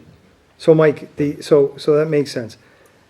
Me personally, I'm in support of this type of bylaw. I understand, Kenny, I understand your point about the fire chief, the fire department having an excess over 300 yards.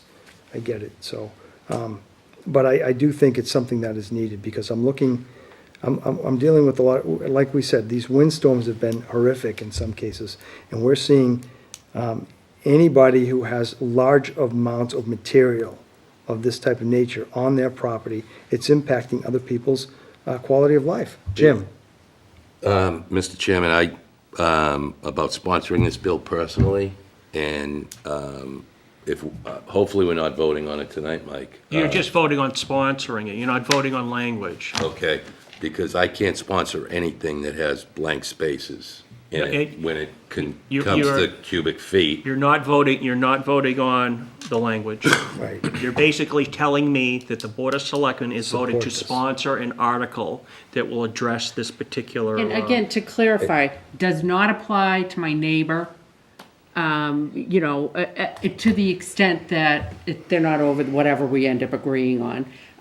Like it's not gonna be your average pile of mulch that somebody has in the spring that they need to, you know, Yeah, we're talking a yeah. huge mound of. Yeah. Also, this applies to, not for retail sales, so it wouldn't apply to, say, like Wyman's Nursery or, you know, I don't know, any of the other ones that are around here that sell it.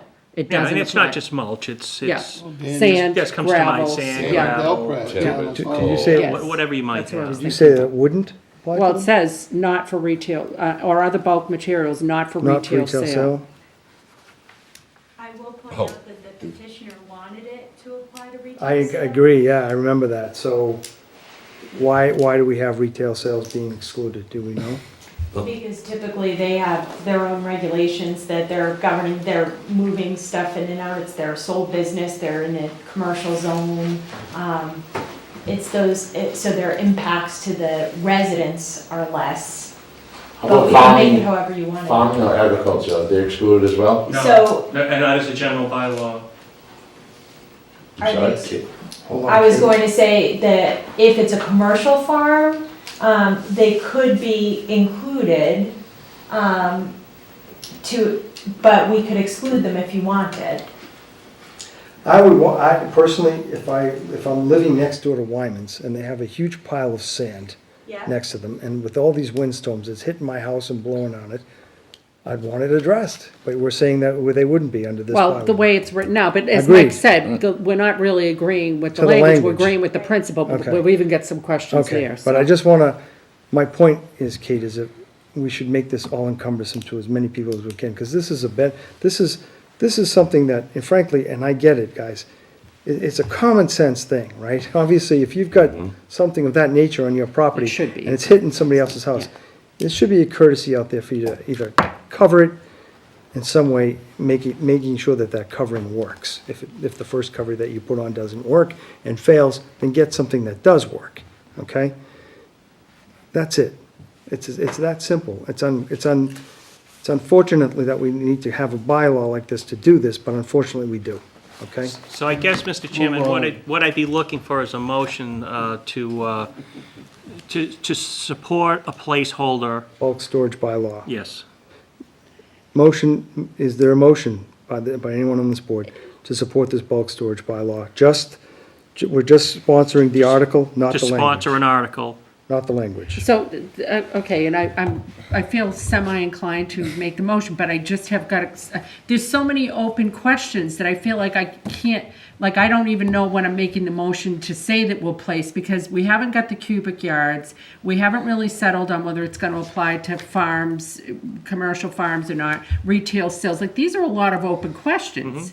So if you're saying conceptually, like, you know, do I think it's a good idea to have this? I do, but the devil's in the details on this And one. that will still need to be worked towards.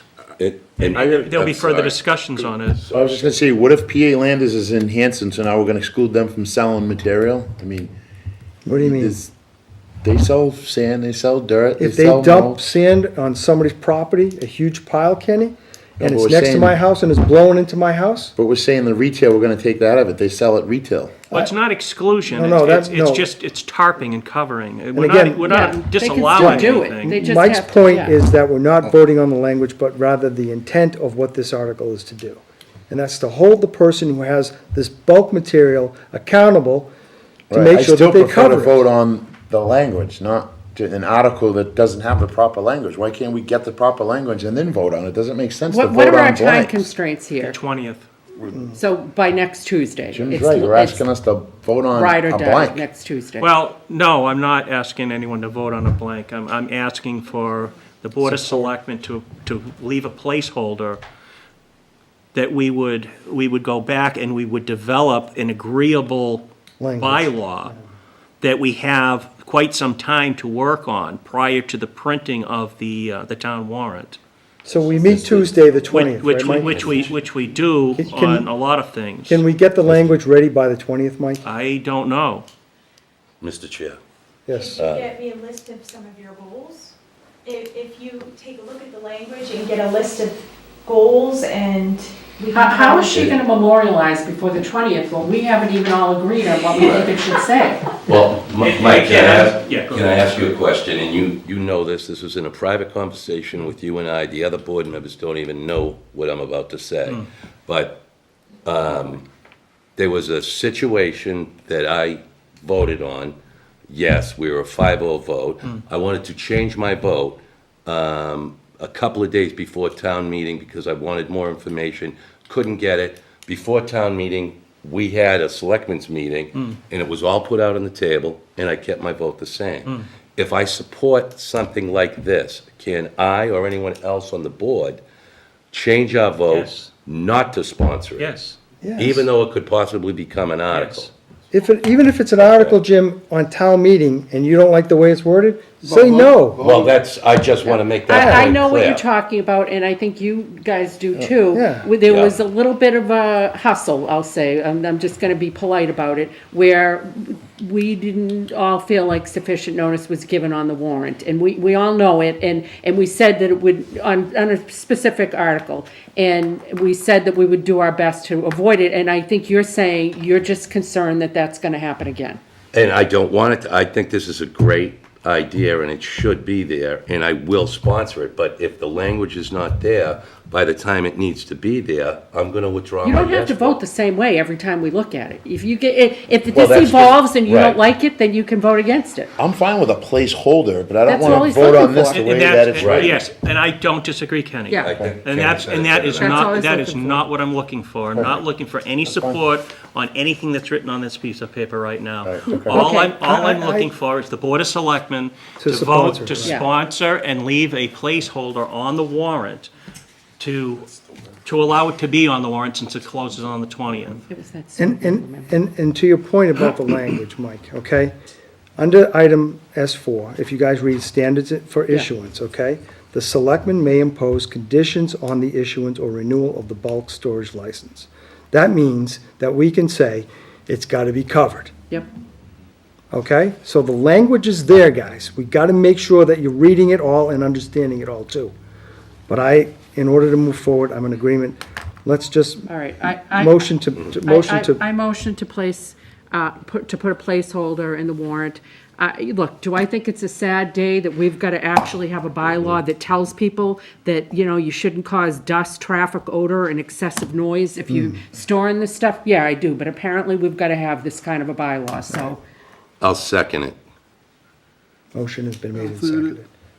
I think we'll tweak it like Mike says, but in all honesty, Kate, it looks to me that the goal has been made here by you by giving the authority to the selectmen to impose conditions on it, okay? Okay, let's move on to this vote. All those in favor say aye. Aye. 5-0 on a difficult item. Thank To be you. continued. And then, Mike, that's a good point. We closed the warrant on March 20th, Yeah. right? Thank you, Kate. Thank you all. Wow. You just never know which ones are going to be Well, contentious. this is good stuff. It is. I believe so, yes. Thank you so much Thank you, guys. Thank you. Thank you, Joe. Please come again, I'm sure you're glad you came. Joe, you're gonna DJ the Irish music? All right, bro. Discussion on what I wasn't invited for. I don't know if I can make it, but honestly, I gotta give a lot of donations, so. Thank you, everybody. All right, guys. Take care, have a good Hi, night. Mr. Ellis, thanks. Okay, we're actually, Take care, Don. we're actually making good time. We've gone through some pretty difficult things. What are we on now? We are okay, so why don't we move directly to, update from the 200th Anniversary Committee. Josh Singer, you here? Josh, will you come up and just give us your name and let everybody know who you are out there in the audience? So Josh, you had the unfortunate, timing of coming in afterwards, so, sorry about that, but you were item 2, if that He's makes had a you. lucky night, he got a flat tire on his way here. Way over here, yeah, had some car trouble, but nothing's Yeah. going to keep the 200th anniversary committee down, so. It's a So good would you- attitude. Would you just give us a quick update on the 200th Anniversary Committee? Sure. So we are currently very much in the planning stage.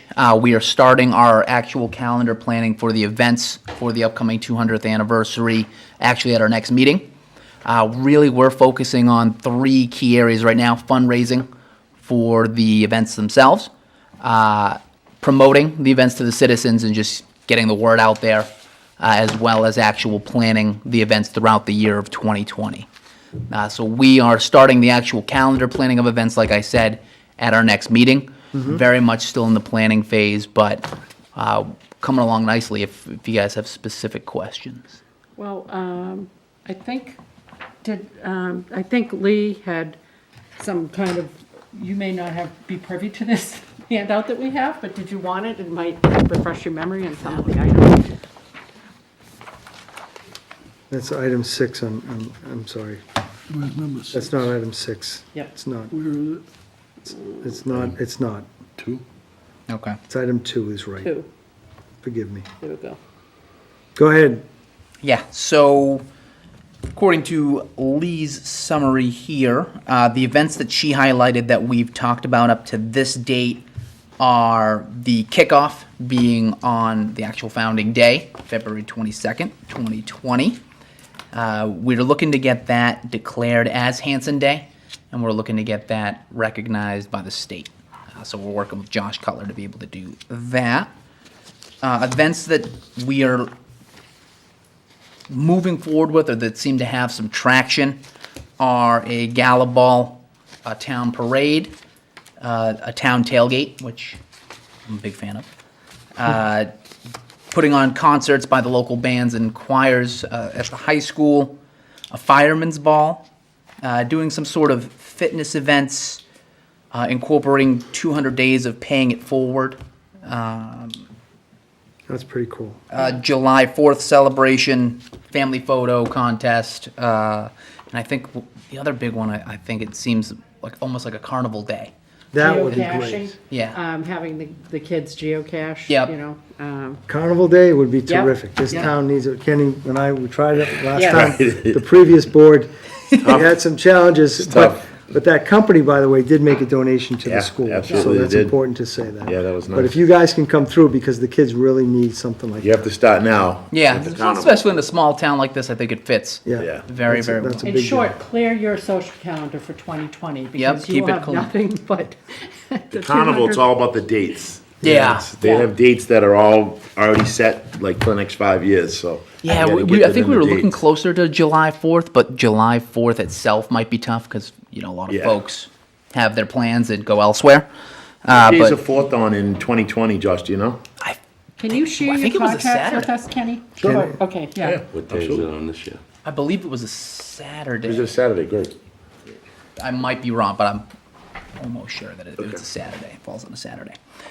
So for fundraising ideas themselves, we have talked about possibly doing in alignment with sort of a themed dance or a themed ball. We've had a 1900s themed, or I'm sorry, an 1800s theme, a 1900s theme, and then a current day. So doing the 1800s possibly later on this year, later into this year being in 2018, the 1900s in 2019, and then incorporating sort of the current day 2000s in the actual year 2020 itself. So those are some good fundraising ideas. Another one is possibly doing Hanson's Got talent competition, maybe doing that up at the high school. We're working on that, That'd be good. as well as potentially a Mr. Hanson and Mrs. Hanson. So type of pageant type competition. They don't have to be couples, do they? No. We'll think about it like high school. I wouldn't know, but prom king and prom queen. I gotcha. Okay, along those lines, okay. July 4th, 2027. Yeah. Get to wear a crown. Perfect. Do I get to wear a crown? That would be good, Josh. Yes. So I Yeah. also noticed that you guys are formulating some of the, Plymouth has its 400th anniversary, right, too? Yep. So that's a big Great deal. idea. Yeah, we're looking to work together with them. They have a bit bigger of a budget, being they have all sorts of, they have an entire committee that they've Executive hired. director. Yeah, It's the next level up. yeah. But But we ours will be are, better, but that's Well, okay. 10 levels up. you're not kidding. But we are looking to at least work with them and, maybe get Get our name in there, our too? name in there, and also relying on some of their event planning and just seeing if we can take ideas from them as well. Sure. Great idea. They're so close that we might as well piggyback off of all the notoriety they're going to get. So What's going on with the extension building at the Plymouth County Hospital? It says there by the town of Hanson and an online shopping site for convenience? Oh, yeah. yep. So one of the Pop-up. fundraising ideas is having a pop-up store with a lot of Hanson merchandise and Hanson 200th anniversary merchandise as well. In regards to the Plymouth County site as well, we've looked into maybe having that as the site, as well as I'm actually meeting with Marianne Damasio tomorrow, talking about possibly doing some sort of commemoration with the land that they're looking to do for the reuse committee. So maybe even having that as a bicentennial park, or just incorporating the 200th into what they're looking to do for That would that be ground cool. as well. Yeah. With, with the hoodies, T-shirts, coffee mugs, all that stuff. Yeah. Have you guys come up with a? Gonna have a logo design contest. Yep. Yep. Yeah, we want to incorporate the high school with getting the logo designed. Historically, it looks like it's been pretty much just the Hanson crest or the Hanson Town Hall. Well, also Kathy Ferreira had the ones that everybody has seen around, you Yeah. know, she's got more of them in storage, which she's willing to give to the 200th committee. Yep. And she said, we can use that image and, however we want. And I think we were gonna do some of those and maybe also a more modern logo. Yeah. Different take on it. Yeah, so we're looking to have a logo contest at the high school. Probably, we want And to seeing if involve the it- kids, probably like high school, middle school, try to get Yep. some of them involved Middle in school would be good, logos. too. Yeah, I agree. Yeah, That would be good. yeah. They can, and the teachers can incorporate some sort of a contest within the timeframe, right? Yeah. Up Yeah, to, we had actually also talked to Superintendent Ruth Gilbert Whitner. We'll have to talk to our new superintendent. And they had made a commitment to incorporate in the Hanson schools some component into the curriculum about Hanson's 200. Just a little history, even if it's just one day where they talk about, the Hanson's history and, what kind of a town it was and all yeah, that type that's a of great thing. idea. Yeah. Yeah, still very much in the planning stage, but as we start to develop sort of a plan of action, actual dates, and just ironing out the details on the events, we'll make sure to keep the board updated as well as the town. We're also working with the Historical Commission. We're trying to perhaps either on the kickoff date or close to, really get together the founding families of Hanson, or the relatives of, obviously. I think Howard's on that list, right? Pretty sure this guy is gonna be part of that commemoration. So Yeah. yeah, Okay. looking to do some sort of commemoration Founding for father. the Yeah, founding I families. hear you. You'll get your invitation in the mail. That's a compliment, Don. It is a compliment. It is. So that's good. So in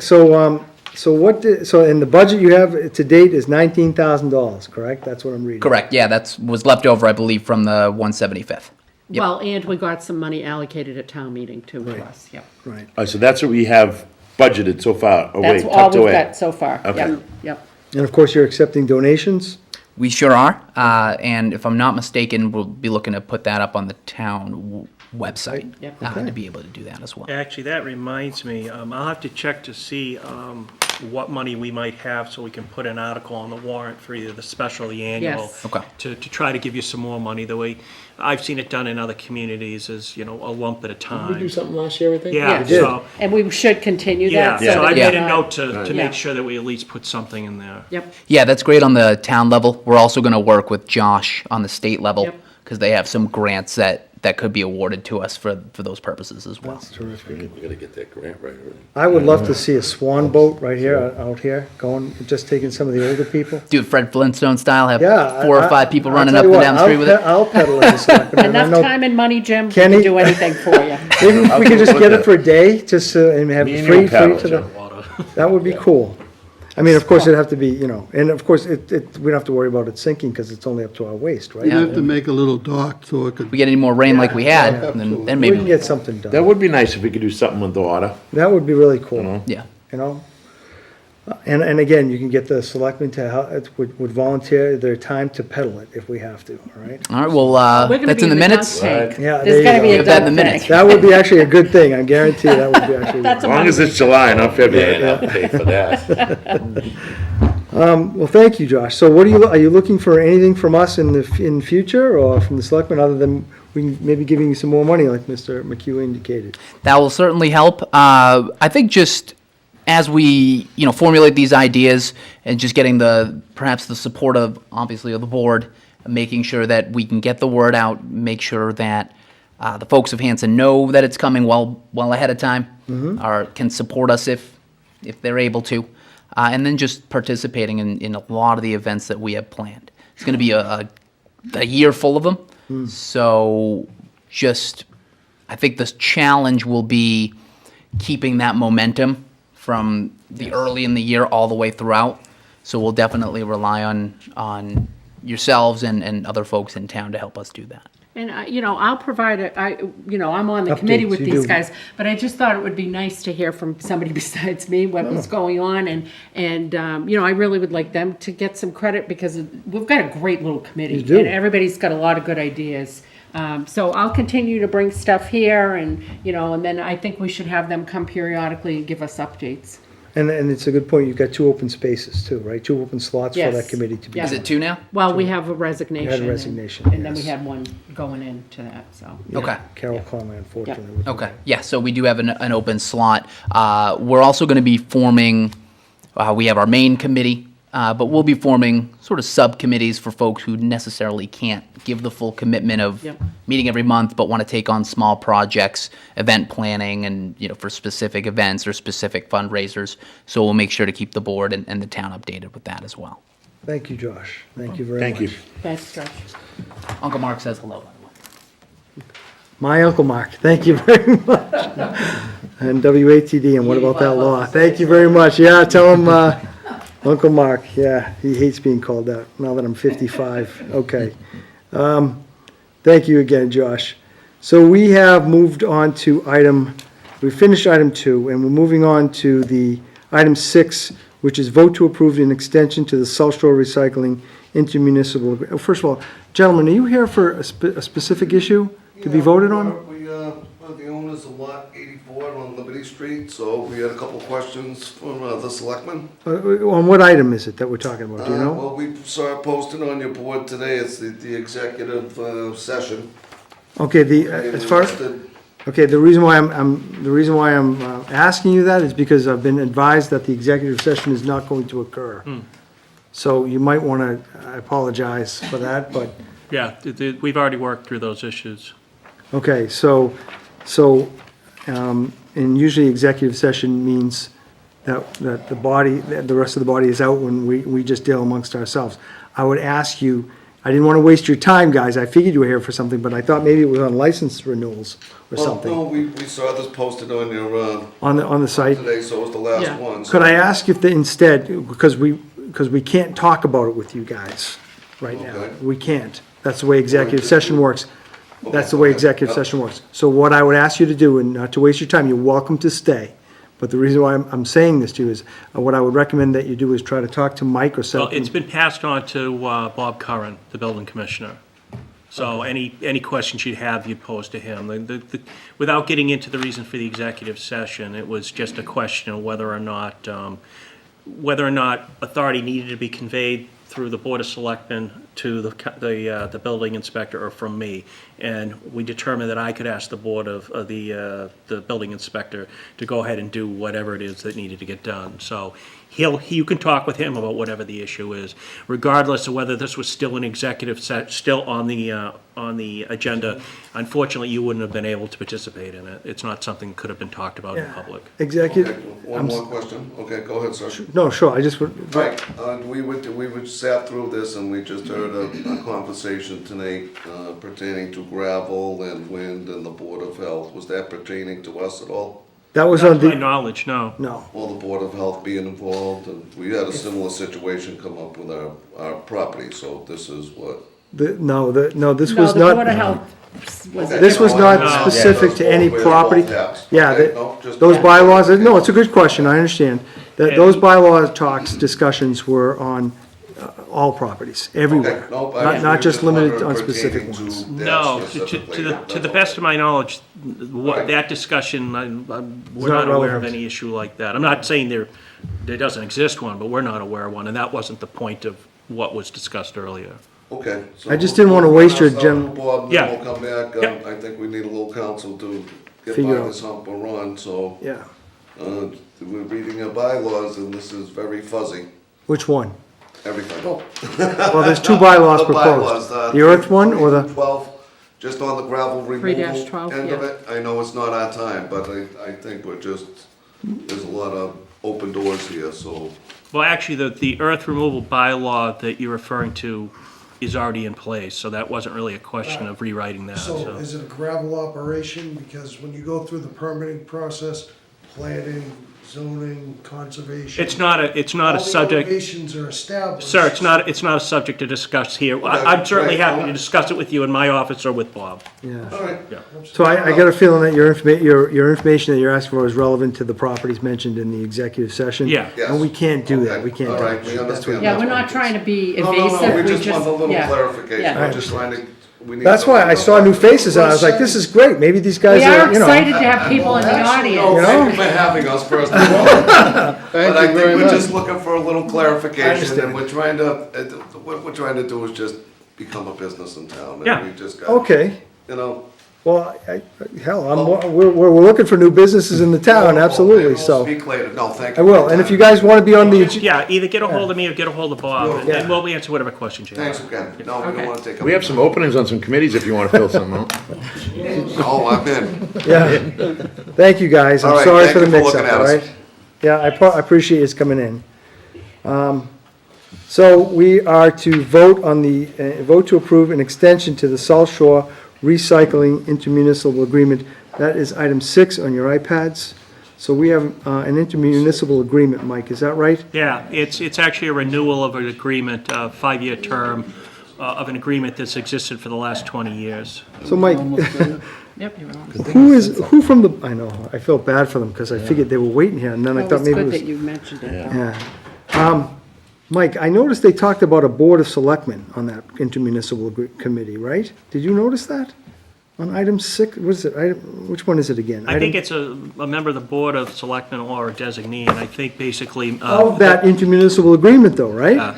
Okay, and Yeah, it needs to- have we designated anity? I think it says 2 members from each town, right? Yeah, and actually, it's generally somebody from the health, the Board of Health. Oh, Except the okay. Board of Health does not have the authority to enter into intermunicipal agreements, it's only the Board of Selectmen. I So see. basically, that's something that the health agent has been attending, and I believe that the chairman of the Board of Health attends it as well. Okay, good. I thought we needed 2 board members No. here to attend. No. for it. Okay, I'm with you. These guys are great too. Claire, I don't know if you ever dealt with, Yeah. with Claire, Yeah. but, South Shore Recycling, they've been around for a while. They advise the town on the best places they should recycle, or, you know, if something comes up with, you know, oil or paint, they have the best deal, and So towns really use them. There's, I don't know, there used to be 14 or 15 towns, I'm not sure. Still now. about the same amount. What's our annual membership fee, Mike? Do you know the amount approximate or no? Do not. Okay. It's fairly reasonable for I- what we get. I just don't remember the dollar amount. But also, because we belong to this, we're able to go to all of the events in different towns that are part of this cooperative. So if the recycling date that they have in our particular town doesn't work, then you can go to, like, I went to one in Hanover. Yeah.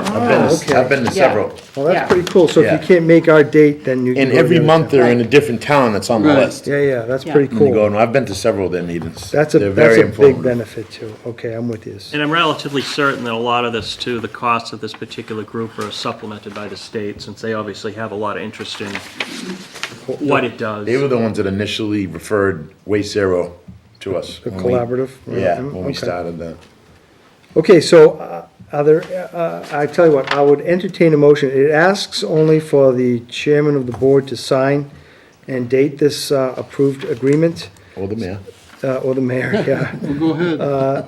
So I would entertain a motion from this board to allow the chairman of the board to sign this intermunicipal agreement for So moved. South Shore Second. Recycling. Are there any more comments or questions? All right, we'll put it to vote. All those in favor say aye. Aye. 5-0 on allowing me to sign. Thank you, folks. Okay, next item on our agenda we have is item 7, and you'll notice this is the vote and sign the Title V loan documents. These are the septic loan documents that are headed up by our treasurer, Gene Sullivan. And it says, I'll read the first paragraph. We have been notified, dear Gene, this went to Gene. We have been notified that the town is ready to close the Community Septic Management Program loan relating to financing agreement number CWT-18-01 from the Massachusetts Clean Water Trust, the trust also.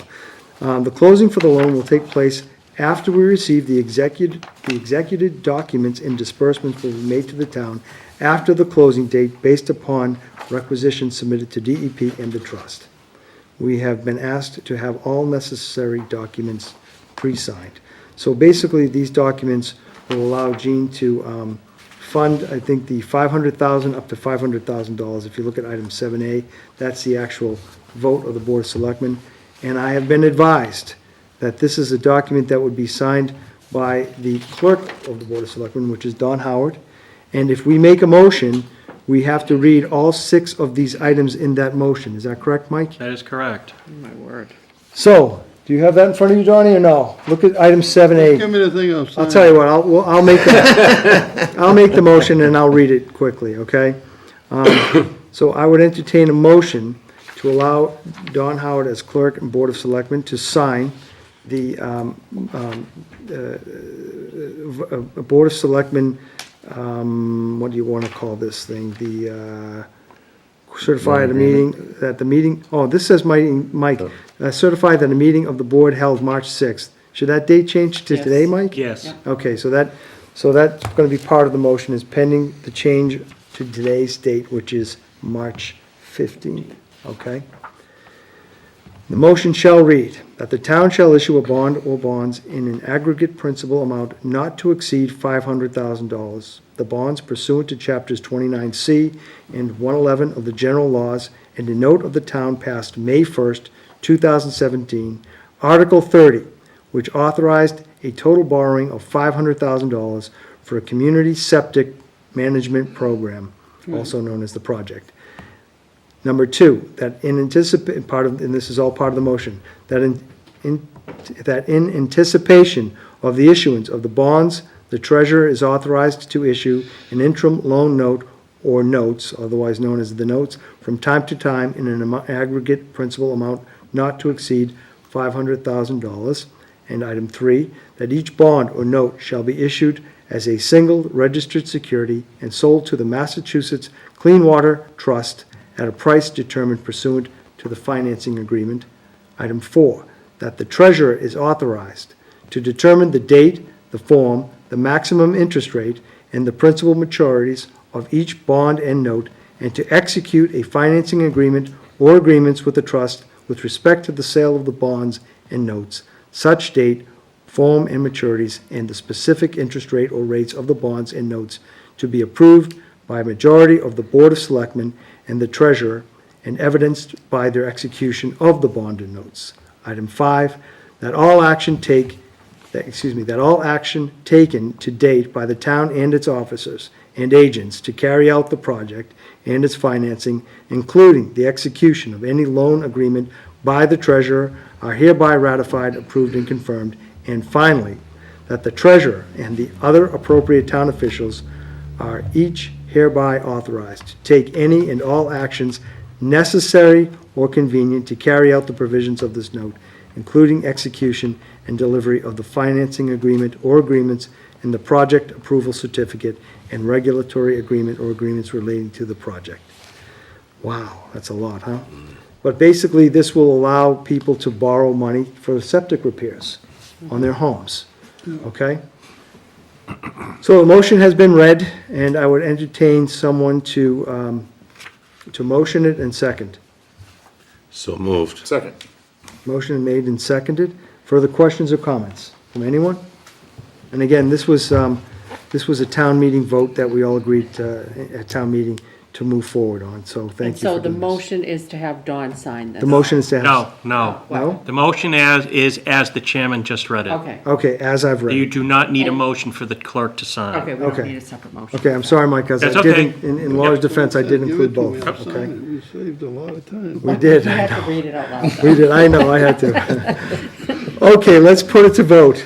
All those in favor, say aye. Aye. 5-0, we carry out the people's will on this one. Thank you, folks, very much.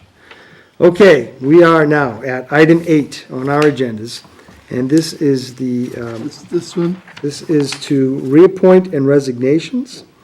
We have a reappointment request to the Board of Registers, Ms. Donna Spencer, term to expire March 31st, 2021. I would entertain a motion to accept her reappointment to this position. So moved. Second. Made and seconded. All those in favor say aye. Aye. 5-0, aye.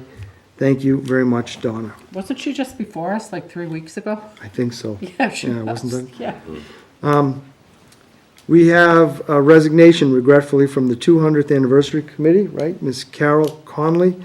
I would entertain a motion again regretfully to accept her resignation from this. By the way, she wrote a very nice letter saying, please accept this letter as my resignation from the Hanson 200th Anniversary Committee. I'm unable to serve at this time due to unforeseen circumstances. So thank you, Carol, With regrets. with regrets. All those in favor say aye. Aye. Aye. 5-0. Was that moved and seconded? No. Oh, was it moved? Was it It wasn't. seconded? I thought it was seconded. You, No. you were All right. just about to, and then you Yeah. started to read the I letter. thought, I'm sorry, Yeah. okay, go ahead. I put my hand up to tell you, not to vote you. Who entertains the motion to accept? Mr. Howard? Mr. Conlon? Second. Mr. Howard, and seconded by Mr. Mitchell. Now let's call it the vote. All those in favor say aye. Aye. 5-0. Sorry about that. Again, that's okay, no, you're supposed to keep me in check, thank you. Okay, item 9, this is Green Hanson. Matt, come on up. We have a request from Mr. Matthew Dyer. Matthew, give us your name and location, please.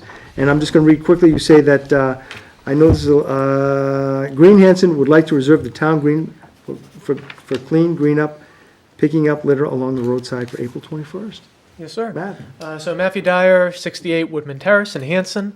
Thank you very much for having me tonight. I just wanted to come before the board on behalf of Green Hanson to request using the town green on April 21st.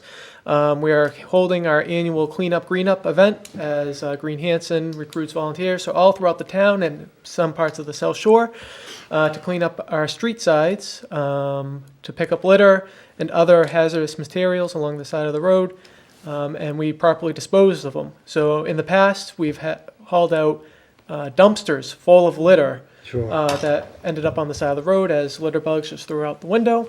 And we actually make sure that we recycle whatever we can and properly dispose of tires or air conditioners or whatever else we find. And highway on the side. usually helps. Yep, and it's a big town event. Highway helps out, the police Highway's department good. helps out, the Board of Selectmen even volunteer. Yep. I know that Jim helped out a couple years I along my did, I side. did. It was a good event. It brought it to, you're right, Matt. I'm glad that you're heading this up. Thank you. Yeah. for So, this. yep. it's And it's Green Hanson as a whole Yep, that's yep, really I heading it understand. up. And all But the you volunteer representing teams. it right now is a Yep. big deal. So Matt, one of the things too is Josh usually gets pizzas on that Yes. day too, right? Yes, Josh yes, our Cutler? representative, Josh Cutler, usually does donate pizza to the cause, to any of the volunteers, and sometimes we even have free T-shirts from Mr. Clay. So I can't speak on behalf of what they plan to participate this year. We haven't heard back from them yet, but if you show up, you might end up with a free T-shirt and some free pizza, and some Dunkin' Donuts as well in the morning Very to charge good. up. So the way it works is people who are interested in cleaning up their areas and their streets come to the town hall at this time, right? And what time is it on April 21st? Usually we gather between 8 and 9 o'clock. Okay. They come there and they usually register with the Green Hanson folks. Yep. Right? And then they try to assign the various streets to make sure that they cover as much area as possible. Correct, right? and Then they send them out, yes, correct. right? With And- trash bags? With trash bags, yep, absolutely, with trash bags and recycling bags, and we try to allocate certain areas to different age groups, so if you have some youth involved, and you don't really want them on the side of Route 58 or 27 or 14, we actually are looking at different areas like the boat ramp, and picking up string from the fishermen, or up at the playgrounds where people leave their Gatorade bottles or whatnot. Yeah. So we're looking for volunteers of all types, and we all have all different areas where people can help out. We ask small businesses to kind of participate in the ways of just going out and picking up litter in front of their businesses, and if you can't Yeah. participate on that day, just help out that weekend and pick it up in front of your lawn. Yes.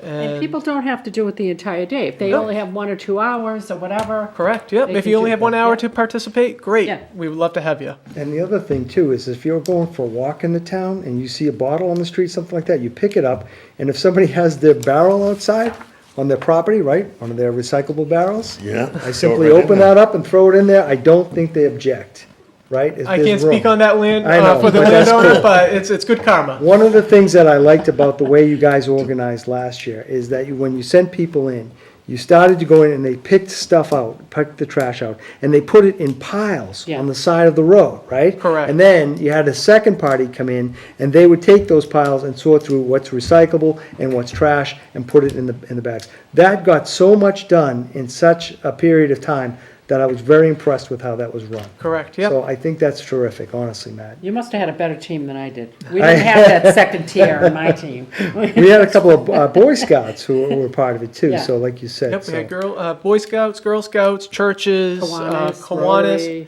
Rotary. We had the whole town come Yeah. together, which Yep. was a really nice way to kind of spend the week for Earth Day. So, All right.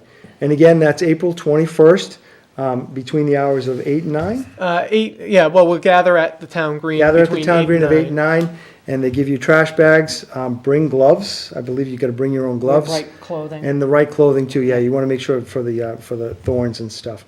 But we really ask people to pitch in and do what they can, because it's everybody's problem for our town.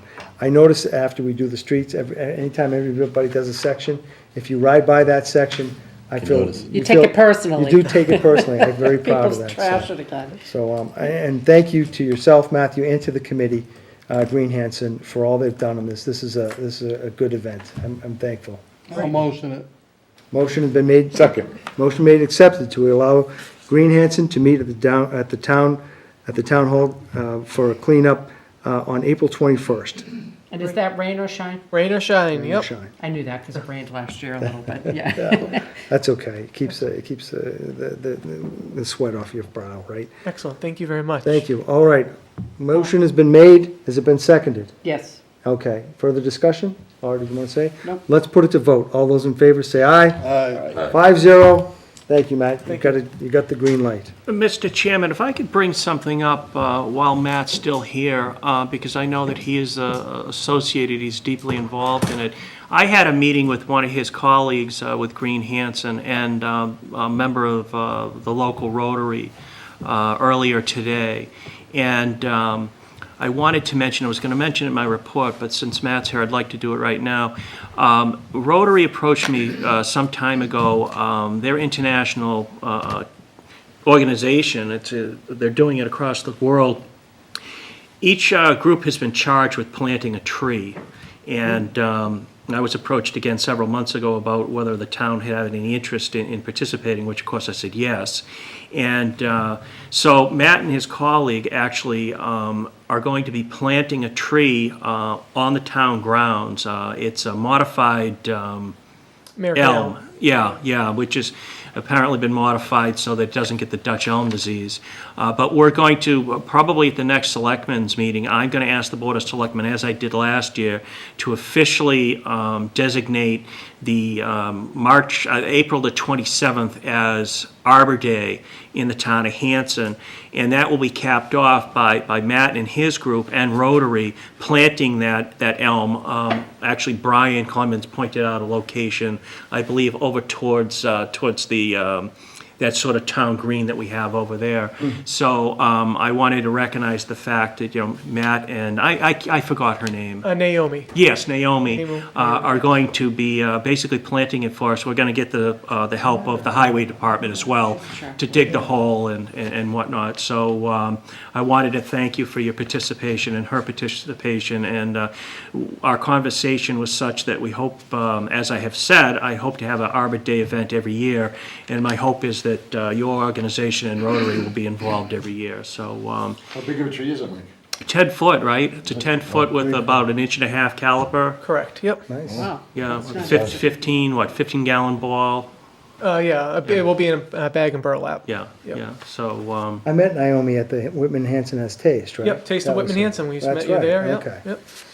Okay, that was cool. so I wanted to bring that up while Matt was here. And Yeah. one other thing, see me tomorrow or Monday. I think I helped get the shirts last year, if I'm not mistaken. So let me see if there's Sure. anything I can do, because I think, Jim, you had mentioned the Under vendor. Clay Walker. Yeah, Mr. yeah. Bill So, Clay, yes. so I can also push on that end too, because I think we were successful getting those last year. So just Excellent. touch Great. base with me I'll in the touch next base couple with of you, days. They donated that, yeah. Yeah. Yeah, he did donate it. That's Bill's right. very philanthropic. He is, yep. Great. Thank you, Matthew, very much for your time on this. Next item we have on our agenda is the Hanson Little League request to use the Town Hall Green for their annual opening day parade on Saturday, April 7th at 11:30 a.m. So moved. Motion. Second. I missed Motion. both of them. Motion has been made and seconded. Yes. So it has been seconded, right? Who seconded? Kenny. Kenny did, okay. And who firsted? Johnny? Okay, I wasn't sure if it was you, Jim. Laura did. Laura did. Laura did. Oh, Let's give it to Laura got Laura. one in there. Okay. Yeah. Okay, so basically, the board, the Hanson Little League Board has new members, and they're trying to what sometimes happens when new members take in and over is they try to figure out what the way is to do things, so that's what they were checking here. I think that's terrific. I look forward to it, and God knows Might the be a snow. little early, April No, 7th. but The snow will be gone by then, right? 'Cause- I hope you're right. Because God loves baseball in Hanson, all right? Okay. All right, let's put it to vote. All those in favor, say aye. Aye. 5-0. How could anybody say no? Okay. Old business, update on the Mayflower Municipal Health Budget. Mike? Mr. Chairman, I just wanted to bring to the board's attention, I've mentioned it on several occasions throughout the last year or so, my concerns about the cost of healthcare.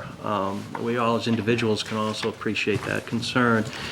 And that I had gone out and explored alternatives to Mayflower, since we had, at least since I've been here, we had a 14% increase. Last year, for the current year we're in, and I was actually in another community the previous year, but also within Mayflower, and the increase was somewhere around 20%. It was very, very disturbing. But in my investigations of alternatives, I had come to, with Jeannie Sullivan, our treasurer collector, we had come to the conclusion that we should remain with Mayflower, that it still was the best alternative, the best option. And I'm happy to report that we did have a meeting last week, a general meeting to set the rates for the coming fiscal year. And those rates are 6.5%. I'm waiting. 6.5%. That's terrific. Yeah, it really, it's really, well, of course, it's 6.5%. Oh, yeah. It is a very reasonable amount. It is an amount that Compared to what is it could lower be. than we anticipated. Yeah. It's an amount that has allowed us to move a little bit of money around that we had allocated Yeah. in this line to do some other things. In addition to that, the schools also belong to Mayflower, so they're also seeing this rather advantageous increase. Okay. So it's helpful not only to us, but to the schools, and by being helpful to the schools, it's helpful to us. Right. So I wanted to mention, it's versus a 14% increase last year. Right. We went over the auditor's report. They, like every other place, they're audited once a year. And surprisingly, there were absolutely no management recommendations. It was a complete clean slate. They've also been able to put aside a buffer of about $4.5 million in surplus. They are putting in $1.7 million to help stabilize so we could reach this 6.5%. So they've committed some of their reserves. And in addition to that, some communities did choose to leave Mayflower. However, in doing so, they left their, for lack of a better terminology, their buy-in fee when they originally joined Mayflower. There's a cost to join Mayflower, and you relinquish that amount when you leave. And so basically what that's left Mayflower with is an additional $10 million in surplus. So Mayflower is actually looking about as good as it's looked in quite some time. So I'm happy to say, and I'll rely more on the fact that it was Jeannie Sullivan who really made the recommendation. I'm happy to say we made the right choice, at least for this year. Again, this does not preclude me from, on a yearly basis, taking a look to see what else is out there. There very well could be something more advantageous next year or the following year. I will continue to watch the trends from Mayflower and the trends from other potential groups or providers. But I wanted to let the board know that we're very, very happy with the position we're in, at least for this year, in Mayflower. And of course, it's a lot easier for us to remain with Mayflower. We know what they offer. They offer an extremely good plan that the employees are happy with. That's the report. It's important enough and significant enough in the operation of town that you needed to know where we were with that. So, Mike, what's the dollar amount about? Do you have a ballpark or no? If you don't, that's in terms of what it's going up? Yes. It's increasing from, and I've got the monthly rates here, it's increasing from $2,907 a month for the family plan to $3,096 a month. Okay. So the split, I can't give you the split off the top of my head what the town is paying, but again, it's 6.5% increase. Thanks, Mike. That's terrific news. It is good news. And again, I have to thank Jeannie Sullivan, who serves not only as one of our representatives there, but she serves on the finance committee of that particular group. So we've got an awful lot of insight and input in the decisions that are made in this group. Yeah, that's right, too. I mean, we always talk about during the snow emergencies, highway, police, and fire, and we don't want to take any credit away from them. But we shouldn't take away any of the other credit for our treasurer and other departments, assessors and so forth, too, right? For the work that they've done, too. Okay, Mike, we are moving on to town administrator's report. Well, the first thing I was going to report on that Selectman Mitchell so eloquently mentioned was our response, our countering or working with the several storms that we've had. So I won't necessarily beat that dead horse, but at least on my part, I'm extremely happy with the work that the departments do. I'm available for them. They're in constant contact with me, but my general rule of thumb is step back and let the people that know what they're doing do what they need to, and stay out of their way. They call me if they need me, but other than that, I let them do what they need to do, and that seems to work pretty well. But Mike, you were part of that good communication, too. That should be noted. Oh, thank you. I wanted to mention, and a couple of members of the planning board had mentioned something along these lines early this evening, that our interim town planner, Deb Petty, is really a ball of fire, and that I wanted to mention the fact that she was able to ascertain a grant for us of $7,500, which will go through OCP to give us assistance in energy reduction programs and the Hanson green community efforts. So my thanks to her. She's been here for, what, a day and a half, and she's already How much was it for? 7,500. Wow, look at that, she's already paying back her salary. See Yep. that? That's terrific. So she kudos to really, her, Debbie. oh, very Deborah, much so. thank you I mean, very much. she's the work that she's doing in the limited amount of time is just amazing, and I think she really enjoys it. That's I great. think she's enjoying it. So That's a plus. I wanted to mention too that the Conway Group, which is the group that we have retained to do the initial planning of the reuse of the Plymouth County Hospital, they will be here on April the 17th to start a discussion with various members of the reuse committee, and we've invited some other department heads, and actually we've reached out to the schools as well to start getting an idea of what our vision is in terms of the reuse of that property, and they'll take that back and they'll work on an end result for us, a product that there'll be at least 1 or 2 public hearings, and it should be done rather quickly. Apparently it's going to probably conclude before the end of their school year, which would be sometime in May. So stay tuned to that. I'm glad that that's finally getting going. We had approved the monies. We had signed the contract back, I think, towards the end of last year with the knowledge that it wasn't going to happen until the spring, and now it's happening. So Yep. stay tuned as we move forward to that, and certainly invite the participation of the Board of Selectmen. I'll give you more of an idea what time that's going to be. I think it's going to be around 11 o'clock on the 17th. Okay. The antenna's down 2/3. Yeah, and the I heard it the fell antenna's off. been blown down, what, twice now? No, the whole thing's down. The whole Done. thing. Is it? Yeah. Yeah. When they take it down? Well, wait a minute. Save that for the final It's down, Plymouth County Hall. done. Trust me, it's down completely. Save that for the committee reports. I didn't know about it. I That's wasn't cool. told. Yeah, nature helped us out. That was a freebie. Twice. Yeah. What do you got, Mike? No I cost. I am close to signing a contract with Lakeville for the sheltering of stray and abandoned or surrendered dogs. We had an agreement with Whitman for quite some time, and that really wasn't going to be perpetuated going forward.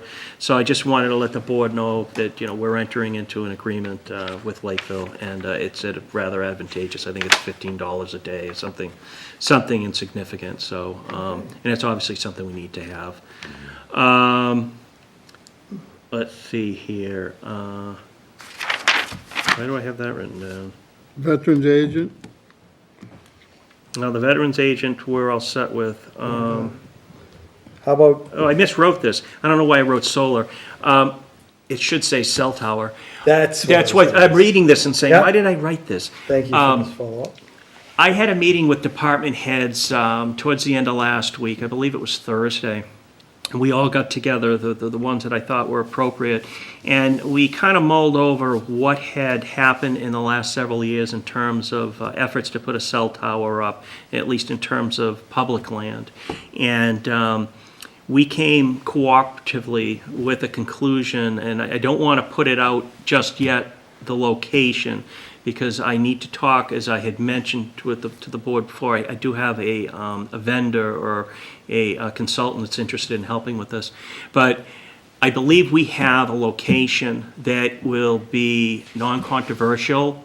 It's a location that I have had, again, a conversation with some of the boards that may have some concerns in terms of the siting, conservation, planning, things of that nature. And I think we've worked those out, at least in a preliminary fashion. I am going to, again, I'm trying to get a hold of the consultant to put together an RFP for this particular piece of property. But again, I want the professional at this point to agree on the viability of this particular site. I should be able to tell you the site at the next meeting. Again, I just don't want to get too far ahead of myself. If you get a site that's non-controversial, Mike, kudos to you for that, brother. Yeah, well, I think that it is. And but in addition to that, and this goes back to Deb Petty, we will need to tweak the current zoning for cell tower use. And it will be a very minor tweak of the bylaw. It's actually a zoning bylaw, so it's got to go through the whole procedure that the planning board needs to do. But I think that, of course, it's all dependent on having somebody bid and actually build it. However, I think that we've come up with a pretty good solution and a pretty good location. And I'm pretty confident that I'll be able to, give you the location at the next meeting. I don't want to get too far ahead of no. myself. And I don't want the shoot letters myself coming in the foot. yet. No. Honestly, Yep. that's terrific. Yep. I'll tell you right now, Mike, you come up with a non-controversial place in this town, because everything in this town can be a Yeah, well, controversy sometimes. I'm trying at least. But no, that's a great deal, honestly it is. So, Thank you for that update. What about, the Liberty Street, Mike, one of the other people called me. Are they gonna repave that road when the springtime comes? Do we know? Out here in front of Town Hall? oh, yes. They are gonna redo Yes. that again, because some people were complaining to me about it. Oh, no, almost certainly, it's not gonna be left that way, and The that'll, gas company will grind it up and redo it. yeah, and that'll be on the gas company's dime. It's on the list. Oh, so it yes, is on the almost list. certainly. Okay, cool. And actually, that's really all I have, because some of the things that I was going to bring up, had gotten brought up earlier in the meeting, Now, so. what about the backup generator, just so that the next time we have so that We- town hall, I know we've got the money, but are we gonna pull the trigger on it? Yeah, we actually have that in the capital plan to be voted at town meeting. Okay, Yeah, we've come up with, a ballpark figure. Actually, that'll lend into, and I didn't want to get too, I never like to get too ahead of myself, but we could kind of push back because of all of the closings and the weather and whatnot in terms of our looking at bringing on a facilities manager. As it so happens, we talked with the final two people today, and I'm hopeful to bring a suggestion before the Board of Selectmen for the meeting in 3 days. But one of the conversations I've had with each of either the individuals or the companies that we've spoken with is that I wanted to make it one of, besides the all the priorities up at the camp, the one priority that I do have here at Town Hall is further scoping out the location for that generator. Because I believe besides buying the generator, I think we're gonna probably have to put a pad down. There's a little bit more to just plugging it in. So, Probably have to have a gas. when hookup. that pipe it that in. person or that company is brought on, and again, best case scenario will be me asking for a vote next week. Right. But that will be one of the priorities, which I think somebody in the business will be able to do very, very oh, quickly. yeah. So, Mike, do we have to think about the backup generator in regards to the solar power that we'd be getting as a town building as well, too? So, what am I saying? So you can get like a solar panel on your town hall that generates energy into a battery, as opposed to a generator. Well, yeah, you And could it cuts do, down on the usage, the daily usage, but Yeah, we're you- getting solar power, aren't we, from Blue Wave? yeah, as far as putting up solar panels at Town Hall, I think we would run into some issues as Isn't it a large is. enough area. Well, that, and it's, I believe, if I'm not mistaken, it's a historically designated building, and Yeah. I don't think that would, Well, no, but I've been thinking if we're getting solar energy on it, we might be able to go with a battery backup generator too, as opposed to just a generator. But that's just an option that you might Probably want. not enough to power a big building like this. I don't know. They've got Well, some that can be, so it's up to. in the generator that we're looking at isn't necessarily a generator that would power the entirety of the building. It would power those really necessary functions, Yep. One of 50% though, right? Well, yeah, well, one of the biggest concerns that I always have, aside from communication, which we've run into a little bit Yeah. here and there, is that we need to be able to pay people. We need to be able to process the checks so that everybody gets paid on Thursday, because that, you can run into an extremely difficult situation if people don't.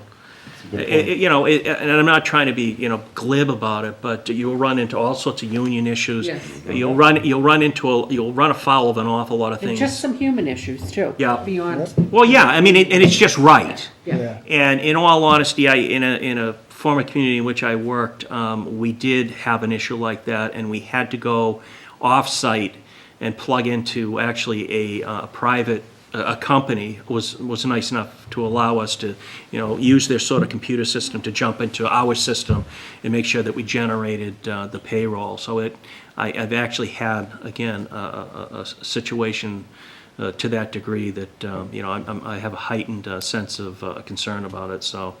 But, to go to the question that was asked about the generator, yeah, the money is going to be requested at town meeting, and when we bring the facilities person on, which hopefully will be sooner than later, that will be one of the things that I'll need them to scope out in a technical sense. That's great, Mike, thank you. One just quick question, regional 911, anything? Yeah, we've got a meeting, I believe, next week. The police chief and the fire chief and myself in Duxbury to keep pushing that ball down the Excellent, road. thank you. Mike, what about the open space plan? Is Deborah working on getting that into? Right? Yep. Okay. And I'm working with Phil Clemens in terms of, we're trying to talk with them. The only thing, and I know the chairman is aware of this and the board may be, the one thing that's really holding it up is that ADA component. Yes. And we had proposed within the open space plan, I had put some paragraphs together explaining that there were two of us, myself included, that are now certified, as it were, to do those sorts of ADA assessments, and that the plan was to do it in the good weather in the spring. It doesn't make any sense to, to try to schlep around and look at places in the bad weather.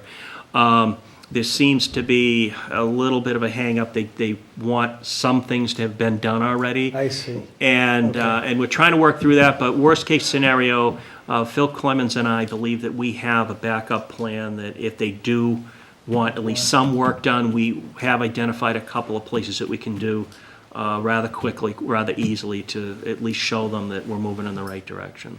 Get that in the plan and then submit it to the state. Yeah. And follow up on the remaining items. That's good, Mike, that's really good. Do we know, I kept notes through all of our meetings of different warrant articles that people mentioned that they might submit, but I have, like Camp Kawani, they said they were gonna do some tree work, and Bob Brown mentioned he wanted wood chipper.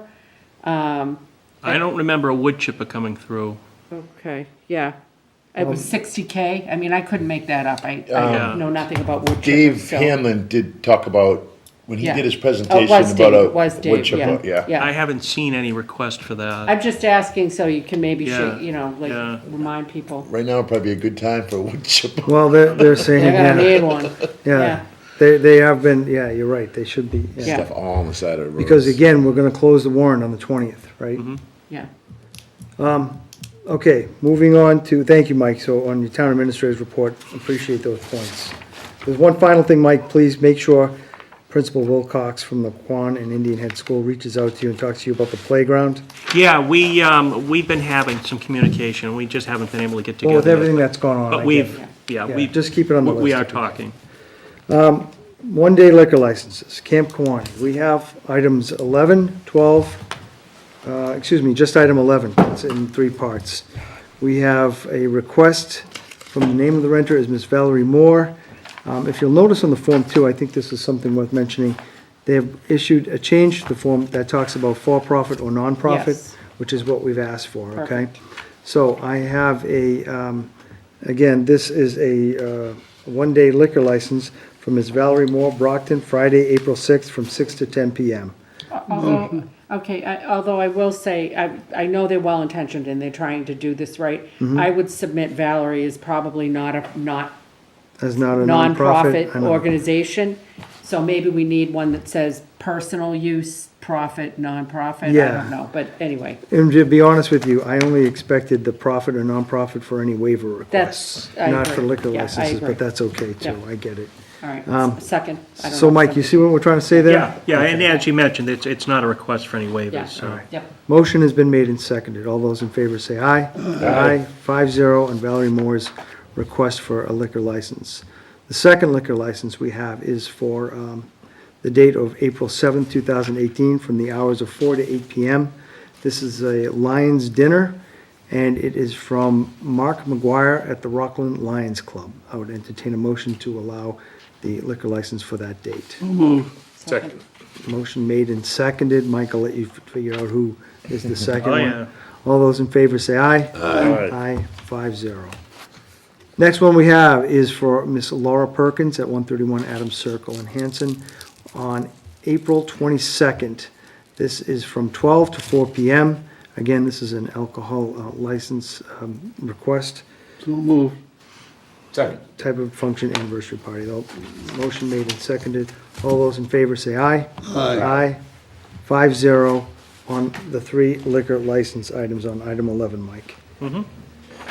All right, moving on to approve the meeting minutes. We have, I'll tell you what I'm going to do, folks, because, Mike, on the executive ones, we can approve them, but they're not to be released. Exactly. Is that correct? Yes, move, So why approve, don't- not release. So why don't we just move on the regular ones, and then I'll make another motion on the executive ones. Would that be okay with everyone? Yep. Yes, Okay. and also, just to note, Mr. Hickey and I were not on the board That's in correct. April of 2017. Yep, So And then- I will be recusing myself and, absolutely. And then also on April 11th, which we're not going to approve, we're going to skip that one, which is item 12C. and April 25th, like all. No, the no, April- but, oh. yeah, but on item 12C, there is no attendees on the Oh, okay. minutes, okay?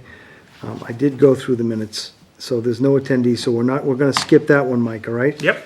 We're gonna skip the April 11th one, regular. I don't think we need to accept the executive You want me to session do- one. No, the executive session one, we're gonna continue with, Mike, all right? But Laura has made, duly noted that, we'll call a vote only to those members that attended these meetings, so. Okay, so let's look at the April 4th, 2017. This is item 12A on our list. And again, this is for Tuesday, April 4th, 2017. I would ask for a vote from Don Howard, myself, and Kenny Mitchell to. Second. Motion made to approve these minutes, been made and seconded. All those in favor say aye. Aye. 3 in favor. All those against? And all those abstaining, please vote. If you're abstaining, right, James and Laura have signified Yep. by voting that they're abstaining from that. 302. Yep, 302. Okay, the next one we have is, that was the April 4th, is the April 11th, which we said we were going to skip because it doesn't have the attendees, right? Right. Oh, executive session. And then, well, I'm going to do executive session after we do all the Okay. regulars, okay? So on April 25th, which is item 12E on your iPads, all right, guys? 12E. We have, again, this is the same situation where Jim Hickey and Laura Kemet were not members of this meeting at that time. So I would entertain a motion to accept the April 25th regular meeting minutes. So moved. Second. Made and seconded. All those in favor say aye. Aye. Aye, 3. All those against, and all those abstaining. Jim, you abstain? I'm sorry, yes, I Okay. abstain. 2 abstentions, Mike, 302 for April 25th. You with me, Mike, on this? Yeah, yep, I'm sorry, yep. Next one we do have, and this does have all parties of this board, was for Tuesday, February 13th. This was the regular meeting minutes at 7 PM, and I would entertain a motion to accept those meeting moved. minutes. Second. Moved and seconded. All those in favor say aye. Aye. Aye. 5-0 on that vote. February 27th, all right, that's item 12G. Again, all members on this board were present, and I would entertain a motion to accept the regular meeting minutes for February 27th, 2018. So moved. Second. Moved and seconded. All those in favor say aye. Aye. Aye. Jim, are you voting yes? Aye. I didn't hear you. Okay, you got it. Moving on to the executive session meeting minutes. We have April 4th, executive session. I'm looking for it. Here it is, right here, item 12. So item 12, this one does not have Jim Hickey, nor does it have Laura Kemet as members present for the Tuesday, April 4th, 2017 executive session meeting minutes. I would entertain a motion to approve but not release the executive session meeting minutes for Tuesday, April 4th, 2017. So moved. Second. Made and seconded. All those in favor say aye. Aye. Aye, 3-0. All those against? And all those abstaining? Aye. Two votes, 3-0-2, Mike, on the Yep. April 4th executive session meeting minutes. The April 11th executive session meeting minutes does have Don Howard, Bruce Young, James McGann, Kenny Mitchell, and Bill Scott does not have Laura Kemet nor Jim Hickey. So I would entertain a motion to accept the executive session meeting minutes for Tuesday, April 11th, 2017, to be accepted but not released. So moved. Second. Made and seconded. All those in favor say aye. Aye. Aye. All those against? And all those abstaining? 302, Mike, Okay. on the April 11th. The April 25th is item 12D on your iPads. And this, again, does not have Laura or Jim. So I would entertain a motion to accept the executive session meeting minutes for Tuesday, April 25th, 2017, but not release. So moved. Second. Made and seconded. All those in favor say aye. Aye. Aye. 3 in favor of acceptance, abstaining, vote no, vote abstaining, 2 on the abstention, Mike, 302 for executive session meeting minutes. We have February 27th, executive meeting minutes. This again is, it says February 27th, but I think it's the 25th, isn't it? Oh, no, I'm sorry, it's right here, 12H on our iPads. So 2/27/18 ES executive session, and that is all members here on this board today were present during that meeting. I would entertain a motion to accept the executive session meeting minutes, but not released for Tuesday, February 27th, 2018. So moved. Second. Moved and seconded. All those in favor say aye. Aye. 5-0. And wow, that took care of a lot of meeting minutes for items 12 through 12G. Thank you, guys. Okay. We have a committee reports, 200th anniversary committee. Laura, do you have anything to add to I think Mr.? Josh more than adequately Updated you guys. Thank you very much. I haven't heard anything about Montponset Pond. Okay, nothing to report on Monpont Pond Committee, Mike. And the final Plymouth County Hospital Reuse Committee?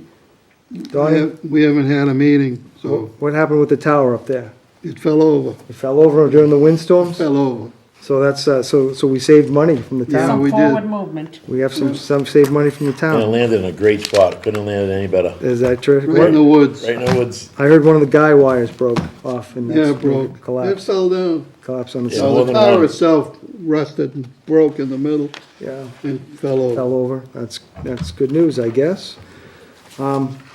Okay, Mike, did you have anything to say on nothing on the reuse committee? No, excuse me. I actually had mentioned in my report the fact that we have the Conway School coming on the 17th, so that obviously is in conjunction with the reuse.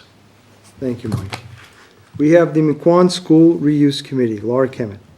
There is nothing to report on that, except that we did have an application for an appointment, so perhaps we can attack that next week? Because Yes. I really want to Yes. re-energize and get going on that. Yes. Okay.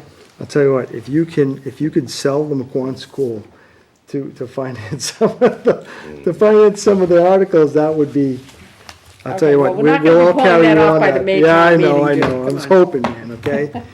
All right, so next we have Mr. Jim Hickey on the Hanson School Repair Committee on, Jim, did they meet on the 13th because of the snow? No, right? Yeah, we had a meeting, Yeah, yeah. obviously had to cancel it. Mike and I are in the process, we have a tentative date set up for next week. Yep. But with the weather next week. Tuesday was heck, brother. Yep, I understand with all the Yeah. snow. No worries, Jim, I understand. Okay, I think with that, we've basically covered a lot in what we've Yes. missed for the past 2 weeks and rescheduled. I want to thank all our members for attending. Matt, thank you for staying and watching us. This is good. And of course, Tracy Sealy, too. All right, Trace, I know you have to because you get paid. And Carol, always grateful for you. Be Standing behind there, patient, be being patient the for your rock. Hanson Express. It is coming. It is coming, that's right. Had no power at the printing press until today. Oh, wow. Like you Yeah. said, the school's coming this month on, They have several papers. Oh, no, April the 17th. Did you want a So- motion to adjourn? I would like to entertain a motion to adjourn. So moved. Second. Moved and seconded. I want to thank everybody for being, watch out for the storms, checking on your neighbors, right? Checking on your friends. Thank you, Carol. Thank you all. watch out for Vote next to motion week. to adjourn. All those in favor, say aye. Aye. Aye, 5-0. Good night. We are adjourned. Good night. Anything